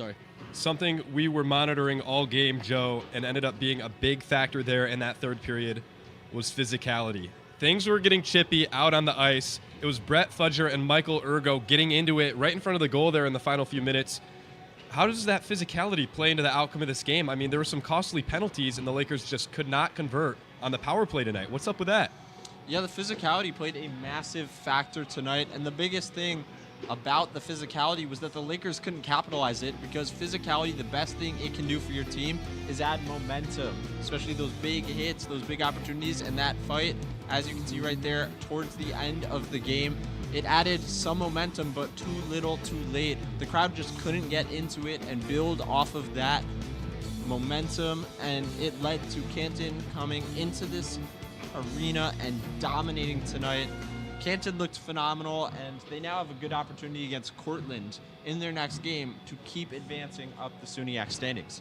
Brady, you were on the move throughout this one. I saw you spoke with Drake Semrad before one of the intermissions, but what were the fans, what was that energy out in the stands? Because there wasn't really any point in this game that it looked promising for the Lakers. Did you see any interesting fan interactions out there? Yeah, I mean, it really wasn't that much of like you said, fan energy was kind of low here tonight. Oswego struggled big time out on the ice, and when that happens, it kind of draws the crowd down a little bit. Obviously, everybody got a pop when the Royal Rumble that just happened today happened on the ice as well. But it's just like, I don't know. It seems like the fans were a little bit out of it tonight, and hopefully our Laker fans will come back next week and have some energy, because we need it. We need it. Not the ideal outcome tonight for the Lakers. Of course, Joe, as you said, they face the Hobart Statesmen on Friday, the #1 team in Division III. But let's talk who we picked for our players to watch going into this one. Let's get a player to watch update. Not necessarily locks, but go ahead, Matt. So my player to watch for Oswego was Joe Gatto. Joe Gatto. Joe Gatto. That's the comedian. That's the comedian. That's the comedian. Sorry, Connor Gatto. He was a very physical player tonight. He had a lot of great looks tonight, but sadly he didn't get to up his career goals to 11. But other than that, he played pretty well. And for Sassenberry, he was a very physical player. He was very fast on the ice. He had a lot of great turnovers to help the Kangaroos get to the win that they got to tonight. Yeah, and for me, I had Colin Vassalo. I thought he had a lot of great opportunities in transition, specifically moving up ice, a few redirect opportunities, and also some shots also from the circle, but he just wasn't able to convert. I think the Lakers could have tried to get a little more traffic and make the shots a little harder for Miller tonight, but instead, Vassalo will not find the point scoring tonight, which is unfortunate. And then on the other side, Logan Kelly, his 3-goal streak has been snapped, which is unfortunate for him, but I think they came away with a bigger thing tonight with a win at the #4 ranked team in Division III. So for Canton overall, the streak may not be extended if you're Logan Kelly, but at the same time, you get one of the biggest wins that a Division III hockey team could get. Brady, you've been our Canton Kangaroo representative in this post-game show, but now I'm going to ask you a Laker question. When you were down in that tunnel before the intermission, did you see or sense any frustration coming from the guys? Absolutely, and I looked at the captain, for example, Matt McQuaid. It just seemed like when he came out of the tunnel, the frustration, the look in his eyes that I got, he just didn't look happy. So And I talked to Brendan Milberg, and he said we got some work to do in practice, so hopefully a rebound will happen here for these Lakers. There's some work to be done for the Oswego Lakers as they drop this one 4-1 to the Canton Kangaroos. Their next action is Friday against the 1-seed Hobart Statesmen. But for now, I'm Eddie McAlpine with Matt Rudolph, Joe Seidman, and Brady Hauser. That'll do it for us here in the Perch. We'll see you next time right here on WTOP 10.